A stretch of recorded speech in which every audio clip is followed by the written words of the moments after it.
नमस्कार दोस्तों, SSC and railway maths YouTube channel पर आप सभी का बहुत बहुत हार्दिक स्वागत है।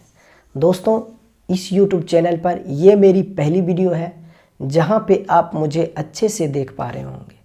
देखिए, एक आध सप्ताह पहले इस चैनल पर मैंने एक वीडियो ज़रूर अपलोड किया था, बट वहां पर मैं कुछ किताबों का रिव्यू कर रहा था, तो इस वजह से उस वीडियो में मेरा चेहरा कैमरे के पीछे था, तो आप मुझे नहीं देख पा रहे होंगे।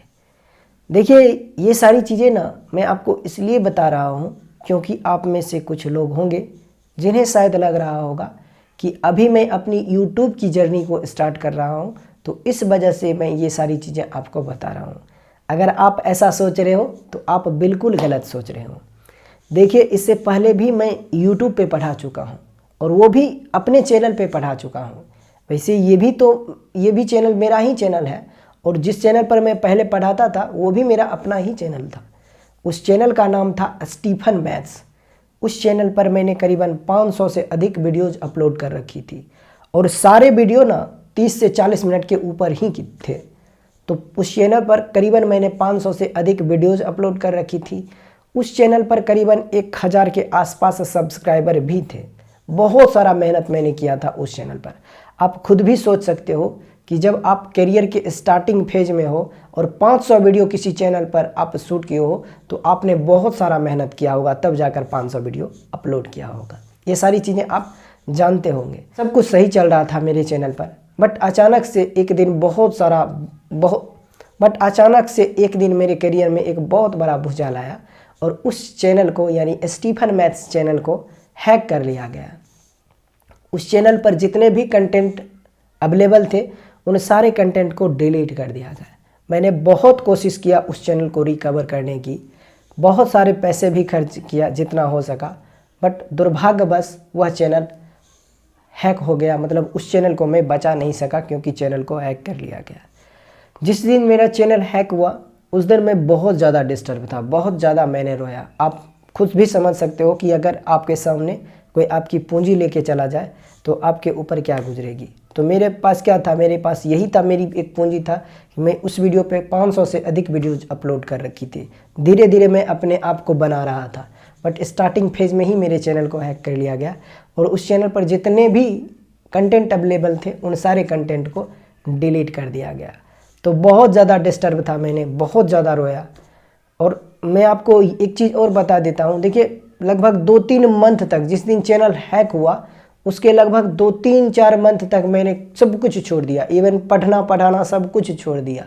आप खुद भी समझ सकते हो, अगर कोई टीचर 2-3 मंथ स्टडी से दूर हो जाए तो उसके दिमाग से क्या क्या सारी चीज़ें निकल सकती हैं। तो 2-3 मंथ तक मैं इतना ज़्यादा डिस्टर्ब था कि सब कुछ छोड़ दिया। बट फिर धीरे धीरे मैंने अपने आप को समझाया और फिर मैंने एक दिन निश्चय किया कि मैं फिर से यूट्यूब पे पढ़ाऊँगा। और जिस दिन मैंने ये चीज़ें सोची उसी दिन इस यूट्यूब चैनल का जन्म हुआ, जिसका नाम है SSC and railway maths YouTube channel. तो आप सबों से बस इतना सी गुजारिश है कि इस चैनल को अधिक से अधिक दोस्तों के साथ शेयर करें और चैनल को सब्सक्राइब करें। तो मैं अपने बारे में बस यही सारी चीज़ें आपको बता सकता हूँ। अब आइए हम लोग थोड़ा सा काम की बात कर लेते हैं, और आज हम लोग इस सेशन में क्या करने वाले हैं वो सारी चीज़ें मैं आपको बताने वाला हूँ। देखिए, आज की इस वीडियो में हम लोग गगन प्रताप सर की एसएससी मैथ्स बुक का शुभारंभ करने जा रहे हैं। अगर आप एसएससी के एस्पायरेंट हैं तो आप भली भांति इस बुक को जानते होंगे। अगर आप एसएससी के एस्पायरेंट हैं तो आप भली भांति इस बुक को जानते होंगे। ये बुक लगभग 2 मंथ पहले ही लॉन्च हुआ है और एसएससी के सबसे लेटेस्ट बुक में से एक बुक है। इस बुक में आपको 2019 से लेकर 2022 तक एसएससी के सारे क्वेश्चन आपको देखने को मिलेंगे, और सारे लेटेस्ट, यानी कि रिसेंट टाइम में जो एसएससी एग्ज़ाम ले रही है और उन एग्ज़ामों में जो क्वेश्चन आ रहे हैं वो कुछ इसी पैटर्न पे बेस्ड आपको सवाल देखने को मिलेगा। तो आज की इस सेशन में हम लोग इसी बुक का शुभारंभ करने जा रहे हैं, और पहला टॉपिक हमारा रहेगा सर्च इंडाइसेस। इसके बाद हम लोग या तो एलसीएम एचसीएफ पढ़ेंगे या फिर नंबर सिस्टम पढ़ेंगे, और इसी तरीके से चीज़ों को हम लोग आगे बढ़ाएंगे। देखिए, इस बुक में क्वेश्चन आपको हिंदी और इंग्लिश दोनों में देखने को मिलेगा, यानी बाइलिंगुअल क्वेश्चन देखने को मिलेगा। तो लैंग्वेज के साथ कोई इशू नहीं होने वाला है। एक चीज़ और मैं आपको बता दूं, एक साथ हम लोग दो बुक को स्टार्ट करने वाले हैं। अगर आप एसएससी के एस्पायरेंट हैं तो आप इस बुक को भी भली भांति जानते होंगे। तो एक साथ हम लोग इन दो बुक को कवर करने वाले हैं। पहले हम लोग गगन प्रताप सर की बुक का स्टार्ट करने वाले हैं। आज हम लोग सर्च इंडेक्सेस पढ़ने वाले हैं जिसके 2 पार्ट आएंगे, और इस बुक को भी हम लोग आज ही स्टार्ट करने वाले हैं। इस बुक में हम लोग अरिथमेटिक से स्टार्ट करेंगे और इस बुक में हमने अभी नंबर सिस्टम को स्टार्ट किया है। तो आज से आपको 2 वीडियोस देखने को मिलेगा, एक इस बुक का और दूसरा गगन प्रताप सर की बुक का। ये भी लगभग 2-3 दिन पहले ही लॉन्च हुआ है। 15,600 क्वेश्चन है इसमें। तो ये नया एडिशन वाला है यूथ कंपटीशन टाइम्स की। तो आइए सेशन की शुरुआत करते हैं। सबसे पहला हमारा टॉपिक रहेगा सर्च इंडाइसिस। सर्च इंडाइसिस में कुल मिलाकर 40 क्वेश्चन हैं। तो 40 क्वेश्चन को सॉल्व करने में हमें लगभग 2 पार्ट की वीडियो बनानी होगी। तो पार्ट 1 आपको इस सेशन में देखने को मिलेगा और पार्ट 2 आपको दूसरे सेशन में देखने को मिलेगा। तो आइए हेडिंग लगा लीजिए सर्च एंड इंडाइसिस। और एक चीज़ और मैं आपको बता देता हूँ आखिरी बार बार मैं आपको नहीं बोलूँगा, आज के बाद मैं बोलूँगा ही नहीं। अपने दोस्तों के साथ चैनल को सब्सक्राइब जरूर करवाइएगा, अधिक से अधिक शेयर भी कर दीजिएगा और सब्सक्राइब भी कर दीजिएगा। लाइक कमेंट ये सारी चीज़ें आप ज़रूर कर दीजिएगा। बाकी आज के बाद मैं ये कभी नहीं आपके साथ बोलने वाला हूँ। तो प्लीज़ ध्यान से चैनल को सब्सक्राइब जरूर कीजिएगा और शेयर भी कीजिएगा। तो आइए हेडिंग लगा लीजिए सर्च एंड इंडाइसिस। हेडिंग लगा लीजिए सर्च एंड इंडाइसिस।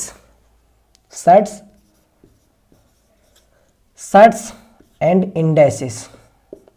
हिंदी में हम लोग इसे क्या कहते हैं? तो हिंदी में हम लोग इसे कहते हैं घातांक एवं करनी। इंग्लिश में इसे हम लोग कहते हैं सर्च इंडाइसिस, या फिर इसे को हम लोग बोलते हैं पावर इंडाइसिस। अच्छा, इस बुक में जितने भी सवाल होंगे ना, उसको हम लोग कंसेप्ट के साथ सॉल्व करेंगे। ऐसा नहीं होगा कि सिर्फ हम लोग सवाल को ही सॉल्व करेंगे और कंसेप्ट से कोई लेना देना नहीं। तो ऐसा बिल्कुल नहीं होगा। कंसेप्ट के साथ हम लोग सारे सवाल को सॉल्व करने वाले हैं। आइए क्वेश्चन नंबर 1 की ओर हम लोग बढ़ते हैं। जरा देखिएगा क्वेश्चन नंबर 1 क्या दे रखा है।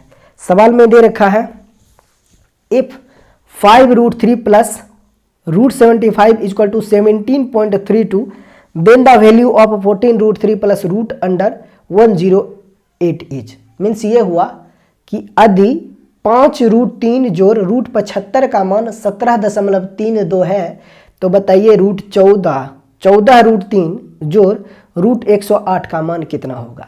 इस सवाल को जैसे ही आपने देखा होगा, बस 2-3 सेकंड के अंदर सोचा और ऑप्शन नंबर सी को आपने आंसर टिक कर दिया, जो कि बहुत आसान सवाल है। तो इस सवाल को आप हार्डली 5 से 6 सेकंड के अंदर सॉल्व कर सकते हो। देखिए, इस सवाल को अगर सॉल्व आप करना चाहोगे तो हम इसे कैसे सॉल्व कर सकते हैं। सवाल में हमें दे रखा है कि 5√3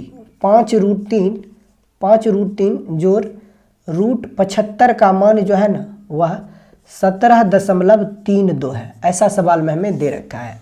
और हमसे क्या पूछा है? हमसे पूछा है कि बताइए 14√3 जोड़ √108 का मान कितना होगा। √108 का मान कितना होगा। तो इस सवाल में हम लोग क्या कर सकते हैं? इस सवाल में हमें क्या करना है, बस इस √75 और √108 का मान √3 के फॉर्म में लिखना होगा। एंड जब √3 के फॉर्म में हम इसको लिख पाएंगे तो वैल्यू को पुट करेंगे तो हमारा आंसर आसानी से निकल पाएगा। एक चीज़ बताइए, क्या इस √75 को क्या हम लोग ऐसे लिख सकते हैं? 75 को कैसे लिखा जा सकता है? तो इसे लिखा जा सकता है 25 × 3। आप कहोगे बिल्कुल लिखा जा सकता है, इसमें कोई दिक्कत नहीं है। अब आपको ये भी पता होगा कि 25 का वर्गमूल होता है 5, तो 5 रूट के बाहर निकल जाएगा, लेकिन 3 जो होगा वह रूट के अंदर ही रह जाएगा। तो इसको हम लोग लिख सकते हैं 5√3। इसको लिखा जा सकता है 5√3, यानी कि √75 को हम लोग लिख सकते हैं 5√3। सिमिलरली इस √108 को भी तो हम लोग ऐसे लिख सकते हैं। इस √108 को क्या लिखा जा सकता है? तो 108 को लिखा जा सकता है 36 × 3। और फिर से वही बात कि 36 का वर्गमूल कितना होता है? 6 होता है। 36 का स्क्वायर रूट होता है 6, तो 6 बाहर निकल जाएगा रूट से, लेकिन रूट के अंदर रह जाएगा 3। तो इसको यानी √108 को हम लोग लिख सकते हैं 6√3। इसमें भी आपको कोई आपत्ति नहीं होगा। बस अब आपको क्या करना है कि √75 की जगह पे 5√3 पुट कर दीजिए, √108 की जगह पर 6√3 पुट कर दीजिए एंड देन सॉल्व कर दीजिए। आंसर आसानी से निकल जाएगा। अब चलिए इसको हम पुट करते हैं। यहाँ पे जरा देखिएगा, ये है 5√3 प्लस √75 का मान अभी हमने सॉल्व किया है वो हमें मिला है 5√3। अब इन दोनों को आप जोड़ दीजिए, 5√3 जोड़ 5√3 कितना हो जाएगा 10√3, 10√3। अब इसी की वैल्यू हमें सवाल में दे रखा है 17.32, ऐसा हमें सवाल में दे रखा है, तब हमसे इसका मान पूछा जा रहा है। अब आइए इसको भी एक बार सॉल्व कर लेते हैं। 14√3 जोड़ √108 को हम लोग लिख सकते हैं 6√3, 6√3। अब दोनों को जोड़ दीजिए तो 14 6 कितना होगा 20 और √3, यानी कि हो जाएगा 20√3, 20√3। यानी हमें जो मान चाहिए वो बेसिकली इसका मान चाहिए। 10√3 का मान अगर 17.32 है, अगर 10√3 का मान 17.32 है तो बताइए 20√3 का मान कितना हो जाएगा। तो आप कहोगे सर सिंपल सी बात है, इसको डबल कर दीजिए तो 20√3 का मान हो जाएगा 34.64, और यही इस सवाल का उत्तर है। देखिए 10√3 का मान हमें पता है 17.32 है, लेकिन अपने को चाहिए वैल्यू 20√3 का, यानी इसको मैं बनाना चाहता हूँ 20√3। तो कैसे बनेगा, तो आप कहोगे सिंपल सी बात है 2 से मल्टीप्लाई कर दीजिए, यानी कि दोनों को अगर 2 से मल्टीप्लाई करोगे तो ये हो जाएगा 20√3 और ये हो जाएगा 34.64, और यही सवाल का उत्तर है। नंबर 2 को देखिए, सवाल में कहा है the square root of which of the following is a rational number. मतलब ये हुआ कि जो 4 ऑप्शन दिए गए हैं उन चारों ऑप्शन में से किसका वर्गमूल एक परिमेय संख्या है। निम्नलिखित में से किसका वर्गमूल एक परिमेय संख्या होगा, ये आप हमें बताइए। देखिए सबसे पहले हमें क्वेश्चन को समझना है। मैं आपसे एक चीज़ पूछना चाहता हूँ और ये बात आपको पता भी होगा। देखिए दुनिया की कोई भी संख्या हो जिसका आप वर्गमूल निकाल पा रहे हो, वे सभी के सभी संख्याएं परिमेय संख्या कहलाएगी। आप जिस भी संख्या का वर्गमूल निकाल पा रहे हो वे सब के सब संख्याएं जो होगी वह परिमेय संख्या होगी, यानी कि रेशनल नंबर होंगे। और जिसका भी वर्गमूल आप नहीं निकाल पाओगे वे सब के सब अपरिमेय संख्या होंगे। दुनिया की कोई भी संख्या हो, यानी कि कोई भी नंबर हो जिसका आप स्क्वायर रूट निकाल पा रहे हो वे सब के सब रेशनल नंबर होंगे, और जिसका आप स्क्वायर रूट नहीं निकाल पा रहे हो वो सब के सब इरेशनल नंबर होंगे। अब मैं आपको एक और बात बताना चाहूँगा, और ये बात अब भी आपको पता ही होगा। मैं आपसे जानना चाहता हूं कि बताइए आप किस नंबर का स्क्वायर रूट निकाल सकते हो। तो आप कहोगे सर सिंपल सी बात है, हम परफेक्ट स्क्वायर जो नंबर होगा उसी का स्क्वायर रूट निकाल सकते हैं। मतलब जो पूर्ण वर्ग संख्याएं होगी उसी का आप वर्गमूल निकाल सकते हो। जैसे कि मान लीजिए 16 है, 16 एक पूर्ण वर्ग संख्या है तो इसका वर्गमूल कितना हो जाएगा 4 हो जाएगा। जैसे कि 25 एक पूर्ण वर्ग संख्या है, इसलिए आप इसका वर्गमूल आसानी से निकाल पाओगे, कितना होगा 5 होगा। लेकिन मैं आपसे पूछूंगा कि बताइए 7 का वर्गमूल कितना होगा, आप निकाल पाओगे, नहीं निकाल पाओगे। ये लगातार चलता ही जाएगा, कभी खत्म नहीं होगा। तो ये जो होगा वह अपरिमेय संख्या होगा, यानी कि √7 जो होता है वह कितना होगा, क्या होता है, अपरिमेय संख्या होता है, क्योंकि इसका वर्गमूल आप नहीं निकाल सकते हो। तो जिसका वर्गमूल आप निकाल सकते हो वो सब के सब परिमेय संख्या, जिसका वर्गमूल आप नहीं निकाल सकते हो वो सब के सब अपरिमेय संख्या। तो देखिए बेसिकली हमसे इस सवाल में क्या पूछा जाना चाहिए था, हमसे ये सवाल में पूछा जाना चाहिए था कि निम्नलिखित में से 4 जो ऑप्शन दे रखे हैं उन चारों ऑप्शन में से कौन सा ऑप्शन पूर्ण वर्ग संख्या है। ये हमसे सवाल में पूछा गया है, लेकिन पूछने का तरीका चेंज कर दिया गया है। हम देखिए सवाल हमसे यही पूछा है, हमें जो पता करना है वो क्या पता करना है, हमें ये पता करना है कि चारों ऑप्शन में से कौन सा ऑप्शन पूर्ण वर्ग संख्या है। लेकिन इस क्वेश्चन की भाषा को अलग दिशा में थोड़ा सा मोड़ दिया गया है। हमसे पूछा जा रहा है कि निम्नलिखित में से किसका वर्गमूल एक परिमेय संख्या होगा। और अभी मैंने आपको कहा कि आप जिस भी संख्या का वर्गमूल निकाल पा रहे हो वे सब के सब परिमेय संख्या कहलाएंगे। और मैंने आपको ये भी कहा कि आप वर्गमूल भी उसी संख्या का निकाल सकते हो जो पूर्ण वर्ग संख्याएं होंगी। जो पूर्ण वर्ग संख्याएं होंगी उसका आप वर्गमूल निकाल सकते हो, और आप जिसका वर्गमूल निकाल सकते हो वह संख्याएं परिमेय संख्या होगी। तो आप समझ पा रहे होंगे कि इस सवाल में बेसिकली हमसे क्या पूछा गया, हमसे ये पूछा गया है कि जो 4 ऑप्शन दिए गए हैं उन चारों ऑप्शन में से कौन सा ऑप्शन पूर्ण वर्ग संख्या है, यानी कि कौन सा ऑप्शन परफेक्ट स्क्वायर नंबर है, ये आप हमें बता दीजिए। तो अगर आपको परफेक्ट स्क्वायर नंबर पहचानने के तरीके पता है तो इस सवाल को आप हार्डली 5 से 10 सेकेंड के अंदर सॉल्व कर पाओगे। लेकिन अगर तरीके नहीं पता है तो ऐसे सवाल में आप लटक जाओगे, काफ़ी ज़्यादा टाइम टेकिंग हो जाएगा। क्वेश्चन नंबर 2 और 3 दोनों एक ही पैटर्न पे बेस्ड सवाल है। तो आइए हम लोग सबसे पहले कंसेप्ट को समझेंगे और फिर देखिएगा ऐसे सवाल को हम लोग चुटकियों में सॉल्व कर देंगे। देखिए अगर कोई भी नंबर परफेक्ट स्क्वायर नंबर है, कोई भी नंबर या तो परफेक्ट स्क्वायर नंबर होगा या फिर परफेक्ट स्क्वायर नंबर नहीं होगा।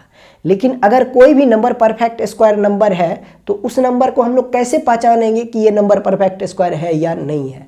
तो इसके पहचानने के दो तरीके हैं। पहला तरीका ये है कि अगर कोई भी नंबर परफेक्ट स्क्वायर नंबर होगा, अगर कोई भी नंबर, देखिएगा कंसेप्ट हम लोग सबसे पहले समझ रहे हैं, क्या पढ़ रहे हैं?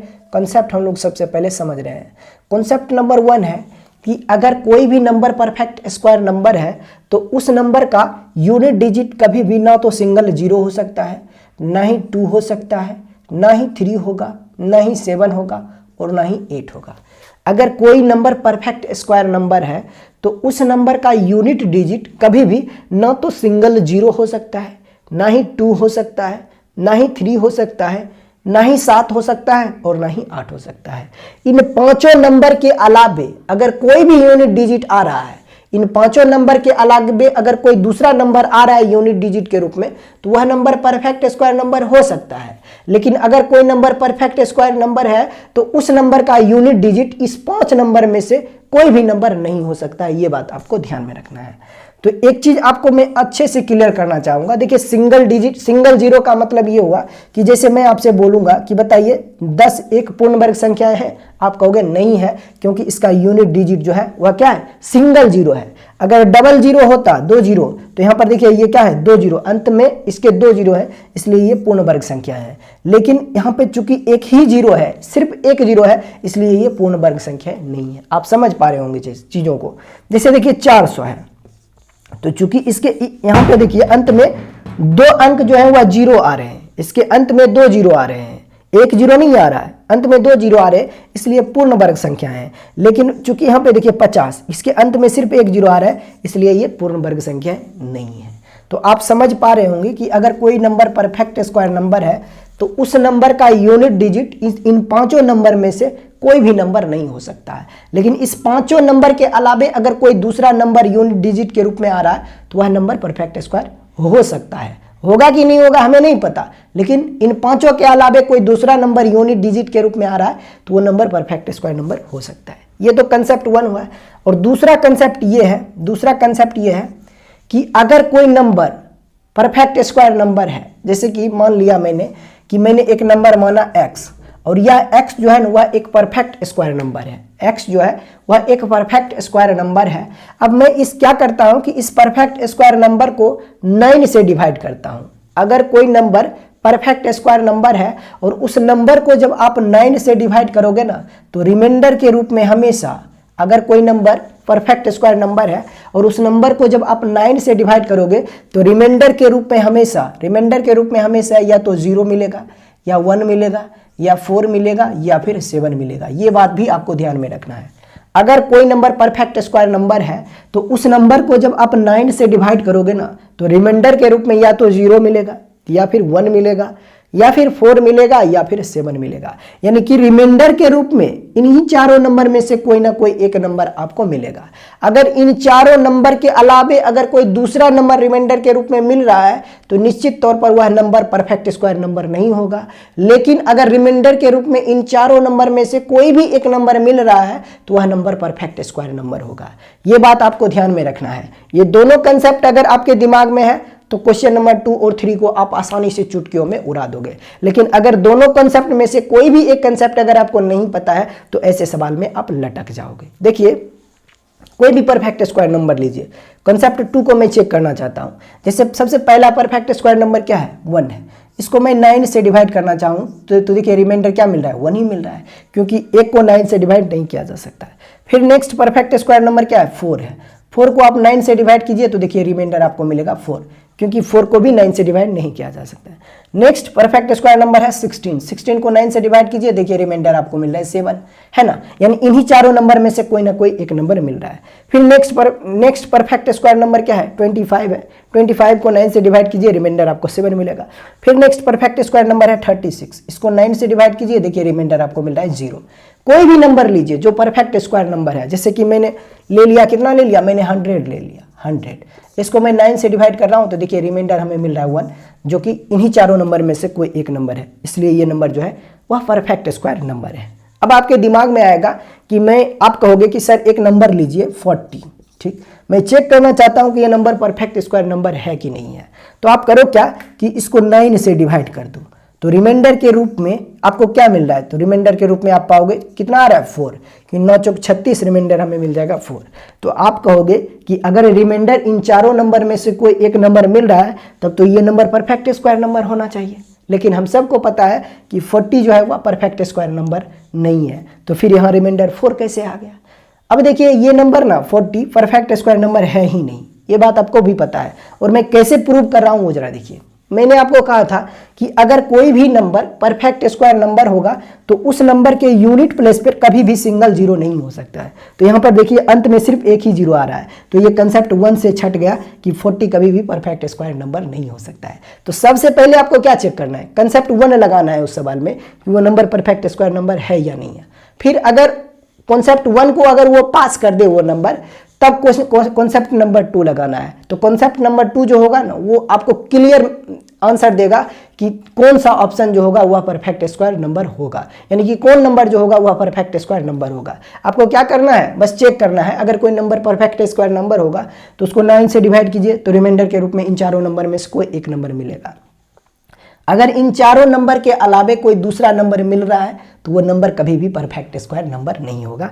ये आप नोट डाउन करके लिख लीजिए, बहुत इंपॉर्टेंट है, बहुत इंपॉर्टेंट है, तो इसको आप नोट डाउन करके लिख लीजिएगा। वी आया है, वी आया है। ऐसे कंसेप्ट आपको हर जगह देखने को नहीं मिलेगा, इसी जगह पे आपको देखने को मिलेगा। अब देखिए कंसेप्ट अगर आपके दिमाग में आ गया है तो क्वेश्चन नंबर 2 और 3 को ऐसे ही चुटकियों में आप सॉल्व कर दीजिएगा। अब आइए हम लोग क्वेश्चन नंबर 2 को जरा सॉल्व करते हैं। क्वेश्चन नंबर 2 और 3 को आसानी से हम लोग सॉल्व करते हैं। देखिए क्वेश्चन नंबर 2 में हमें क्या करना है, सिर्फ हमें ये चेक करना है कि कौन सा ऑप्शन परफेक्ट स्क्वायर नंबर है, यानी कि कौन सा ऑप्शन पूर्ण वर्ग संख्या है।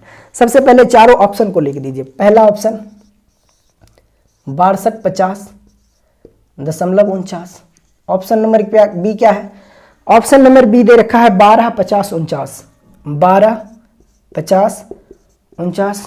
ऑप्शन नंबर सी क्या दे रखा है, ऑप्शन नंबर सी दे रखा है 576828, 576828। ऑप्शन नंबर डी क्या दे रखा है, ऑप्शन नंबर डी दे रखा है 135424, 135424। अब आपको ये बताना है कि इन चारों ऑप्शन में से कौन सा ऑप्शन पूर्ण वर्ग संख्याएं हैं, इन चारों विकल्प में से कौन सा ऑप्शन परफेक्ट स्क्वायर नंबर है, ये आपको बताना है।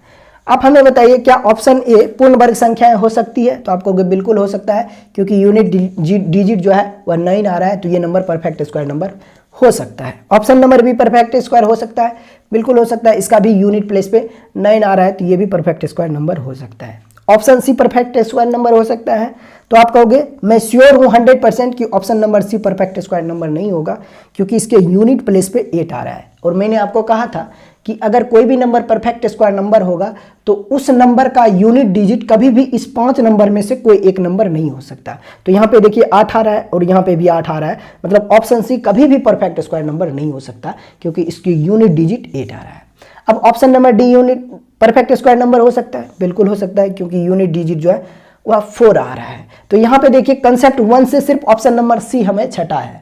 अब इन 3 ऑप्शन में से हमें एक ऑप्शन को छांटना है, किस कॉन्सेप्ट से, कॉन्सेप्ट नंबर 2 से हमें चेक करना है कि इन तीनों ऑप्शन में से कौन सा ऑप्शन परफेक्ट स्क्वायर नंबर है, यानी कि इन तीनों विकल्प में से कौन सा विकल्प जो है वह पूर्ण वर्ग संख्या हमें दे रहा है। तो इसके लिए हमें कॉन्सेप्ट नंबर 2 को लगाना होगा। अब चलिए कॉन्सेप्ट 2 लगाते हैं।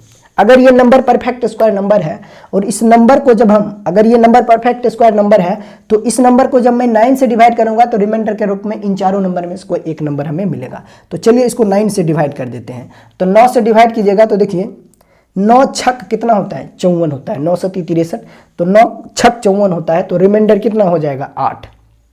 यहाँ पर फिर 5 यानी कि 85, और 85 को जब आप 9 से डिवाइड कीजिएगा तो रिमाइंडर 4 मिल जाएगा। फिर एक यहाँ पे 0 यानी कि 40, 40 को 9 से डिवाइड कीजिए, रिमाइंडर आपको मिलेगा फिर 4, फिर यहाँ पे 4 है तो 44, 44 को फिर से 9 से डिवाइड कीजिए तो रिमाइंडर आपको क्या देगा, रिमाइंडर आपको मिलेगा 8, और फिर लास्ट डिजिट है 9 यानी कि 89 हो जाएगा। और 89 को जब 9 से डिवाइड करोगे तो रिमाइंडर के रूप में आपको क्या मिलेगा, रिमाइंडर के रूप में 8 मिलेगा। इसका मतलब ऑप्शन नंबर ए जो है वह परफेक्ट स्क्वायर नंबर नहीं है। अगर ये परफेक्ट स्क्वायर नंबर होता तो इन चारों में से कोई एक हमें रिमाइंडर मिलता, बट यहाँ पर हमें 8 मिल रहा है, मतलब option a perfect square number नहीं है। फिर ऑप्शन बी को चेक कर लेते हैं 9 से डिवाइड करके। तो देखिए 9 एकम 9, रिमाइंडर 3 5, फिर हो जाएगा कितना 8 0, 9 8 72, 8 8 फिर 4, 9 9 81, 81 और 3 फिर 9, यानी 39। 39 को 9 से डिवाइड कीजिए तो रिमाइंडर यहाँ पर भी आपको मिल रहा है कितना 3। अगर रिमाइंडर यहाँ पे भी 3 आ रहा है लेकिन यहाँ पे 3 है क्या, इसमें नहीं है, इसका मतलब ऑप्शन नंबर बी भी हमारा परफेक्ट स्क्वायर नंबर नहीं है। अगर ये नंबर परफेक्ट स्क्वायर नंबर होता तो जब हमने इसको 9 से डिवाइड किया तो रिमाइंडर के रूप में इन चारों में से कोई एक नंबर हमें मिलना चाहिए था, बट यहाँ पे हमें 3 मिल गया, मतलब कि ऑप्शन नंबर बी भी परफेक्ट स्क्वायर नंबर नहीं है। अब देखिए ए भी नहीं है, बी भी नहीं है और सी भी नहीं है, तो एक ही ऑप्शन बच रहा है, ऑप्शन नंबर डी, और ये सवाल का उत्तर है। आप वैसे भी इसको चेक कर लीजिए, अगर ये नंबर परफेक्ट स्क्वायर नंबर है तो इसको 9 से डिवाइड कीजिए तो रिमाइंडर के रूप में इन 4 नंबर में से कोई एक नंबर जरूर मिलेगा। चलिए चेक करते हैं। 9 एकम 9 आपको मिल जाएगा, कैरी हो जाएगा कितना, रिमाइंडर 4, 5 9 5 45, रिमाइंडर 0, फिर 4 2 42, 42 को 9 से डिवाइड कीजिए, रिमाइंडर आपको मिल जाएगा कितना 6 6 और 4 64, 64 को 9 से डिवाइड कीजिए, रिमाइंडर आपको मिल रहा है कितना 1 मिल रहा है, यानी कि 9 7 63, रिमाइंडर आपको मिल रहा है 1। इसका मतलब ये नंबर जो है वह क्या है, परफेक्ट स्क्वायर नंबर है। ये इस सवाल का उत्तर है। देखिए ये सारी चीज़ें मैं आपको पहले मैंने बहुत सारे कंसेप्ट मैंने आपके दिमाग में उतारने की कोशिश किया और फिर जाकर मुझे इस सवाल को सॉल्व करना पड़ा, तो थोड़ा सा समय लगा। लेकिन जब कंसेप्ट आपको पता होंगे तो ये सारी चीज़ें आपको तो किसी को समझाना नहीं है, चुटकियों में आप सॉल्व कर दोगे। बस कंसेप्ट अगर पता है तो ऐसे हर सवाल को आप 5 से 7 सेकंड के अंदर उड़ा दोगे। अब देखिए क्वेश्चन नंबर 3 को भी हम लोग यहीं पे सॉल्व कर लेते हैं। क्वेश्चन नंबर 3 को देखिएगा, यहाँ पे लिख रहा हूँ मैं क्वेश्चन नंबर 3। यहाँ पे देखिए कहा है कि निम्नलिखित में से किसका वर्गमूल एक परिमेय संख्या है।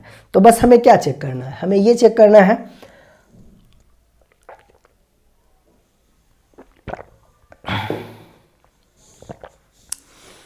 इस सवाल में भी हमें सिर्फ ये चेक करना है कि कौन सा ऑप्शन पूर्ण वर्ग संख्या है। तो सबसे पहले चारों विकल्प को लिख दीजिए। ऑप्शन नंबर ए क्या दे रखा है, ऑप्शन नंबर ए दे रखा है 23 61 96, 23 61 96। ऑप्शन नंबर बी क्या दे रखा है, ऑप्शन बी दे रखा है 27 58 28, 27 58 28। ऑप्शन सी क्या दे रखा है, ऑप्शन सी दे रखा है 72,568 4, 72,568.4। और ऑप्शन नंबर डी क्या दे रखा है, ऑप्शन नंबर डी दे रखा है 62,504.9, 62,504.9। अब बताइए इन चारों विकल्प में से कौन सा विकल्प पूर्ण वर्ग संख्या है, कौन सा विकल्प पूर्ण वर्ग संख्या है। क्या option number a perfect square number है, तो आपको बिल्कुल हो सकता है क्योंकि यूनिट डिजिट 6 आ रहा है। Option number be perfect square number हो सकता है, तो आपको हो गए 100%। Option number be perfect square number नहीं हो सकता है क्योंकि यूनिट डिजिट 8 आ रहा है, इसलिए ये परफेक्ट स्क्वायर नंबर नहीं होगा। ऑप्शन सी भी परफेक्ट स्क्वायर नंबर हो सकता है और डी भी हो सकता है क्योंकि यूनिट प्लेस पे 4 और 9 आ रहा है, तो ये नंबर परफेक्ट स्क्वायर नंबर हो रहे। मतलब कंसेप्ट 1 से यहाँ पर भी ऑप्शन नंबर बी छट गया है, एक ही ऑप्शन छटा है, बाकी के 3 ऑप्शन अभी भी आपके सामने आ गया है। अब इन तीनों ऑप्शन में से एक ऑप्शन हमें क्लिक करना है कि कौन सा ऑप्शन परफेक्ट स्क्वायर नंबर होगा। तो इसके लिए हमें कॉन्सेप्ट 2 लगाना होगा, यानी कि सारे नंबर को हमें 9 से डिवाइड करना होगा। अगर 9 से डिवाइड करने के दौरान रिमाइंडर के रूप में इन 4 ऑप्शन में से कोई एक, इन चारों नंबर में से कोई एक नंबर अगर रिमाइंडर हमें मिल गया तो वो नंबर परफेक्ट स्क्वायर होगा। चलिए इसको पहले ऑप्शन ए को हम चेक करते हैं। अगर ये नंबर परफेक्ट स्क्वायर नंबर है तो इसको 9 से डिवाइड करेंगे तो रिमाइंडर के रूप में हमें इन 4 नंबर में से कोई एक नंबर मिलेगा। तो चलिए इसको डिवाइड कर दीजिए, 9 दूना 18, रिमाइंडर आपको मिल जाएगा 5, फिर 6 56 को 9 से डिवाइड कीजिए, रिमाइंडर 2, फिर आपको मिल जाएगा 1 यानी 21, 21 को 9 से डिवाइड कीजिए, रिमाइंडर आपको मिल जाएगा 3, फिर यहाँ पर आपको 9, 39 को 9 से डिवाइड कीजिए, रिमाइंडर आपको मिल जाएगा 3, और फिर यहाँ पर 6, यानी रिमाइंडर हमें मिल रहा है कितना, 0 मिल रहा है। अगर रिमाइंडर 0 मिल रहा है मतलब ये नंबर जो है वह परफेक्ट स्क्वायर नंबर 100% है, क्योंकि मैंने अभी आपको कहा कि अगर कोई नंबर परफेक्ट स्क्वायर नंबर है तो उस नंबर को जब 9 से डिवाइड करोगे ना तो रिमाइंडर के रूप में इन चारों नंबर में से कोई एक नंबर हमें जरूर मिलेगा। तो यहाँ पे देखिए रिमाइंडर के रूप में 0 मिल रहा है और ये इस सवाल का उत्तर है। बाकी के सारे ऑप्शन जो होंगे वह छट जाएंगे, ये भी नहीं होगा और ये भी नहीं होगा। आप चेक कर लीजिएगा, देखिएगा रिमाइंडर के रूप में कुछ अलग ही नंबर आपको देखने को मिलेगा। तो मैं उम्मीद करूंगा कि ये दोनों कंसेप्ट आपको अच्छे से समझ में आया होगा और ऐसे जब भी सवाल अब आएंगे तो आप चुटकियों में सॉल्व करो। देखिए क्वेश्चन नंबर 4 को देखिए कई बार ना ऐसे छोटे छोटे सवाल में भी गलतियां हो जाती हैं। गलतियां क्या होती है वो देखिए, सवाल में दे रखा है कि 4 प्लस रूट अंडर 144, हमें मान निकालना है, इस पूरे रूट का मान कितना होगा ये बताइए। देखिए जब हम लोग सिंप्लीफिकेशन को सॉल्व कर रहे होते हैं तो उस दौरान सबसे पहले हम लोग किसे सॉल्व करते हैं, जो वैल्यू ब्रैकेट के अंदर होती है उस वैल्यू को हम लोग सबसे पहले सॉल्व करते हैं। सेम वही चीज़ हमें इस रूट के अंदर वाली वैल्यू में भी हमें सॉल्व करना होता है। यानी कि रूट के अंदर अगर कोई भी वैल्यू आ रही हो तो सबसे पहले हम लोग उस टर्म को सॉल्व करते हैं जो लास्ट का रूट हो। यानी कि ऐसे सवालों में हम लोग सबसे पहले कहाँ पे सॉल्व करेंगे, यानी कि जो लास्ट का रूट है उसको हमें सॉल्व करना है। कई बार क्या होता है कि स्टूडेंट इधर से ही सॉल्व करना शुरू कर देता है, जो कि गलत है। आपको जब भी रूट के अंदर बहुत सारी वैल्यू आपको देखने को मिले तो सबसे पहले लास्ट रूट को सॉल्व करना है और धीरे धीरे ऊपर जाना है, यानी दाएं से बाईं ओर हमें जाना है। ये बात आपको ध्यान में रखना है। तो बस यहाँ पे देखिए 144 का वर्गमूल होता है 12, यानी इस रूट का मान जो होगा वह कितना हो जाएगा 12। तो ये आपको मिल जाएगा, इस रूट का काम कैंसिल, तो ये हो जाएगा 4 अब प्लस ये हो जाएगा कितना 12, यही हो जाएगा। अब देखिए इसको हम लोग आसानी से लिख सकते हैं, ये हो जाएगा कितना 12 अब प्लस 4 यानी कि 16। अब 16 का मान जो होता है वह कितना होता है +4 होता है और ये इस सवाल का उत्तर होगा। यदि मान लीजिए कि इस ऑप्शन में क्वेश्चन नंबर 4 के ऑप्शन कुछ ऐसे होते कि ऑप्शन नंबर ए होता +-4, ऑप्शन नंबर बी होता +4 और सी होता -4 और ऑप्शन डी होता 2, तो बताइए कौन सा ऑप्शन होता? तब हमारा उत्तर ऑप्शन नंबर बी ही होता है। यानी तब भी हमारा उत्तर ऑप्शन नंबर बी ही होता, ये ऑप्शन हमारा नहीं होता, क्योंकि रूट के बाहर हमेशा पॉजिटिव नंबर आते हैं। ये बात आपको ध्यान में रखना है।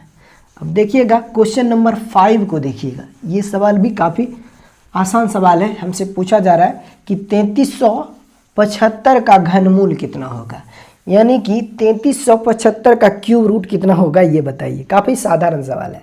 क्वेश्चन नंबर 5, यानी कि 3375 का क्यूब रूट कितना होगा, 3375 का क्यूब रूट कितना होगा ये आप हमें बताइए। देखिए इसको हम लोग कैसे लिख सकते हैं, इसे लिखा जा सकता है, यानी इसका क्यूब रूट जो होगा वह कितना होगा ये आप बताइए। यानी कि इसका क्यूब रूट कितना होगा ये आप हमें बताइए।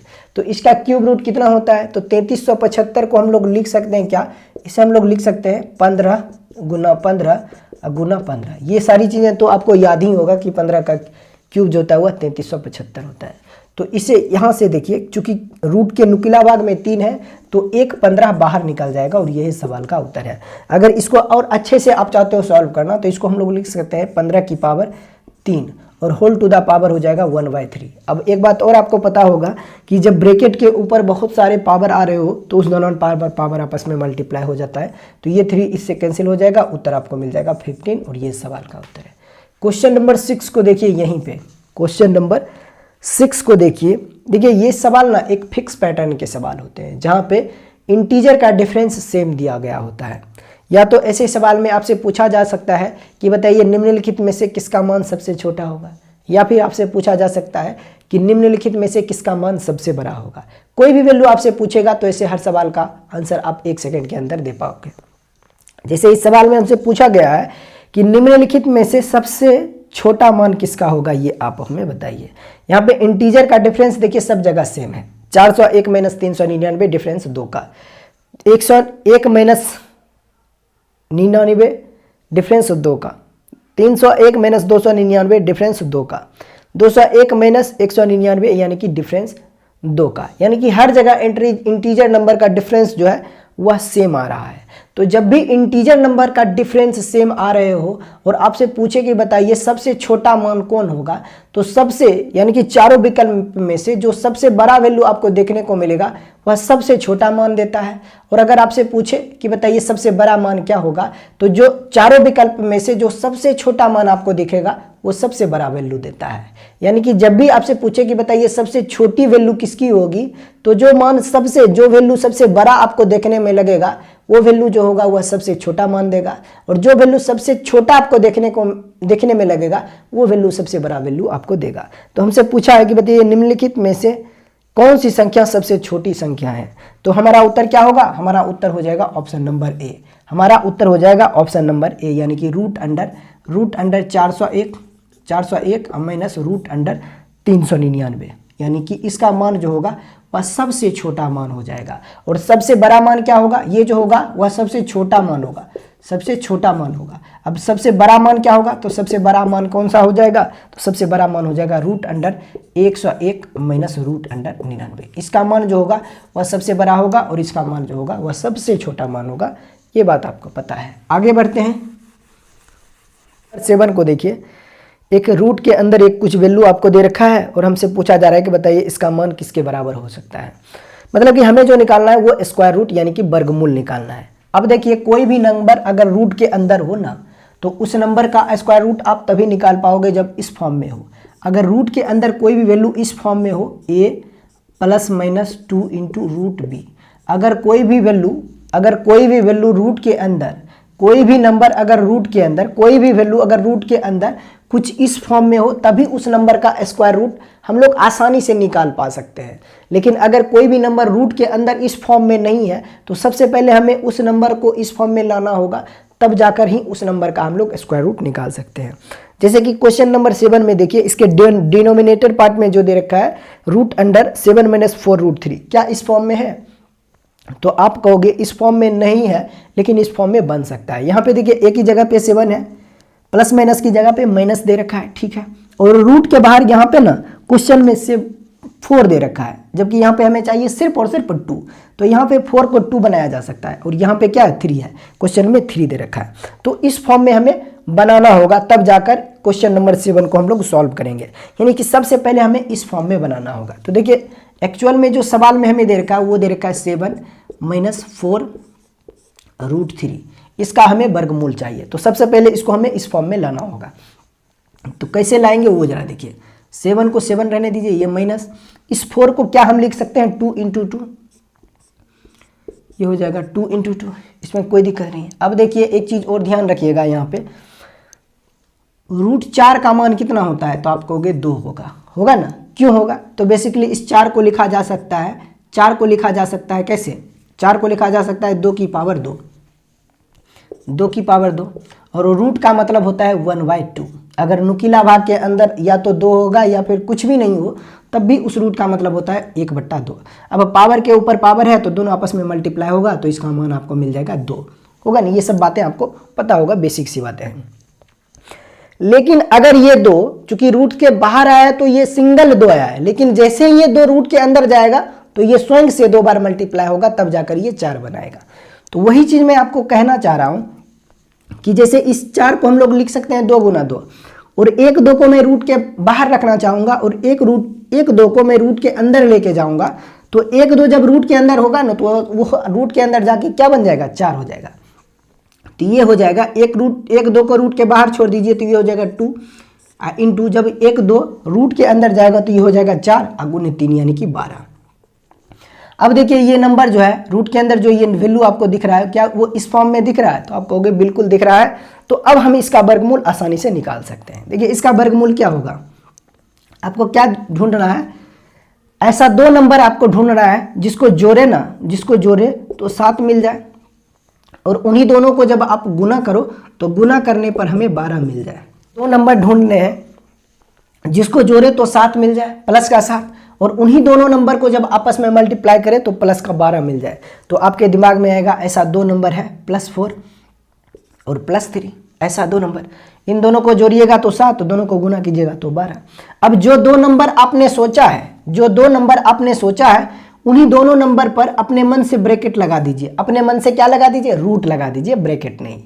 जो 2 नंबर आपने सोचा है उन दोनों नंबर पर अपने मन से आप रूट लगा दीजिए, और जो साइन यहाँ पे है वही साइन यहाँ पे अपने मन से लगा दीजिए। तो इसका वर्गमूल इतना हो जाएगा। तो ये कितना हो जाएगा? ये हो जाएगा √4 का मान होता है कितना? 2 माइनस √3, यही हो जाएगा। यानी इसका स्क्वायर रूट जो होगा वह 2 माइनस √3 होगा। √7 माइनस 4 √3 का जो स्क्वायर रूट होगा वह कितना होगा? 2 माइनस √3 हो जाएगा। अब देखिए क्वेश्चन मेरा क्या था? क्वेश्चन ये था कि 1/√7 माइनस 4 √3, यही था। अब इसी का अपने को स्क्वायर रूट चाहिए। तो अभी हमने सॉल्व किया कि इसका मान जो है ना, अभी हम लोगों ने निकाला, वो हमें क्या मिला, 2 माइनस रूट 3, यानी नीचे वाला जो डिनोमिनेटर पार्ट है उसका स्क्वायर रूट अभी हम लोगों ने निकाला। कितना हमें मिला है, हमें मिला है 2 माइनस रूट 3। हमें क्या मिला है, 2 माइनस रूट 3। अब इसी की वैल्यू हमें चाहिए, तो हमें कैसे मिलेगा? तो आप कहोगे सर सिंपल सी बात है, इसको आप रेशनलाइज कर दीजिए, जैसे कि जनरल तरीका होता है। अब नीचे के अपोजिट साइन से नीचे ऊपर मल्टीप्लाई करना होता है एंड देन सॉल्व कीजिएगा, तो रेशनलाइज करके हमें आंसर मिल जाएगा। बट रेशनलाइज को मन ही मन किया जा सकता है, इसमें कोई बड़ी बात नहीं है। जब भी आप परिमेयकरण कर रहे हो तो आपको एक चीज ध्यान में रखना है कि नीचे वाला टर्म जब ऊपर जाएगा ना तो बीच का सिर्फ साइन बदलता है और नीचे हो जाएगा इन्हीं दोनों पदों के वर्गों का अंतर। तो इसका परिमेयकरण हम लोग कर रहे हैं, तो नीचे वाला टर्म जब ऊपर जाएगा तो क्या हो जाएगा, बीच का साइन बदलेगा। देखिए ऊपर में है 1 इंटू, जब ये टर्म ऊपर जाएगा तो ये हो जाएगा 2 अब प्लस रूट 3, चूंकि यहां पे ये माइनस है तो ऊपर जाएगा तो प्लस हो जाएगा, बट्टा में इन्हीं दोनों पदों के वर्गों का अंतर। तो 2 का स्क्वायर 4 और रूट 3 का स्क्वायर हो जाएगा 3, तो ये हो जाएगा 4 माइनस 3, कितना होगा, 1 होगा। तो ये हो जाएगा कितना, 2 प्लस रूट 3, यही होगा, यही हमारा उत्तर भी होगा। लेकिन आंसर जो है ना वो इस फॉर्म में नहीं है, तो सबसे पहले आंसर को इस फॉर्म में हमें लाना होगा। देखिए कैसे हम इसको सॉल्व करते हैं। 2 अब प्लस रूट 3 का मान जो होता है वह होता है 1.7, तो अब उत्तर आ गया है 3.7 और यही हमारा उत्तर होगा। और यानी हमारा उत्तर जो होगा वह क्या होगा, option number D. Option number D जो होगा वो इस सवाल का उत्तर होगा। आगे बढ़ते हैं क्वेश्चन नंबर 8 को देखिएगा। क्वेश्चन नंबर 8 को देखिए। कई बार ऐसे सवाल भी देखकर डर लगने लगता है, लेकिन थोड़ा सा धैर्य से इस सवाल को देखिए तो आंसर आप 5 से 7 सेकंड के अंदर सोच सकते हो।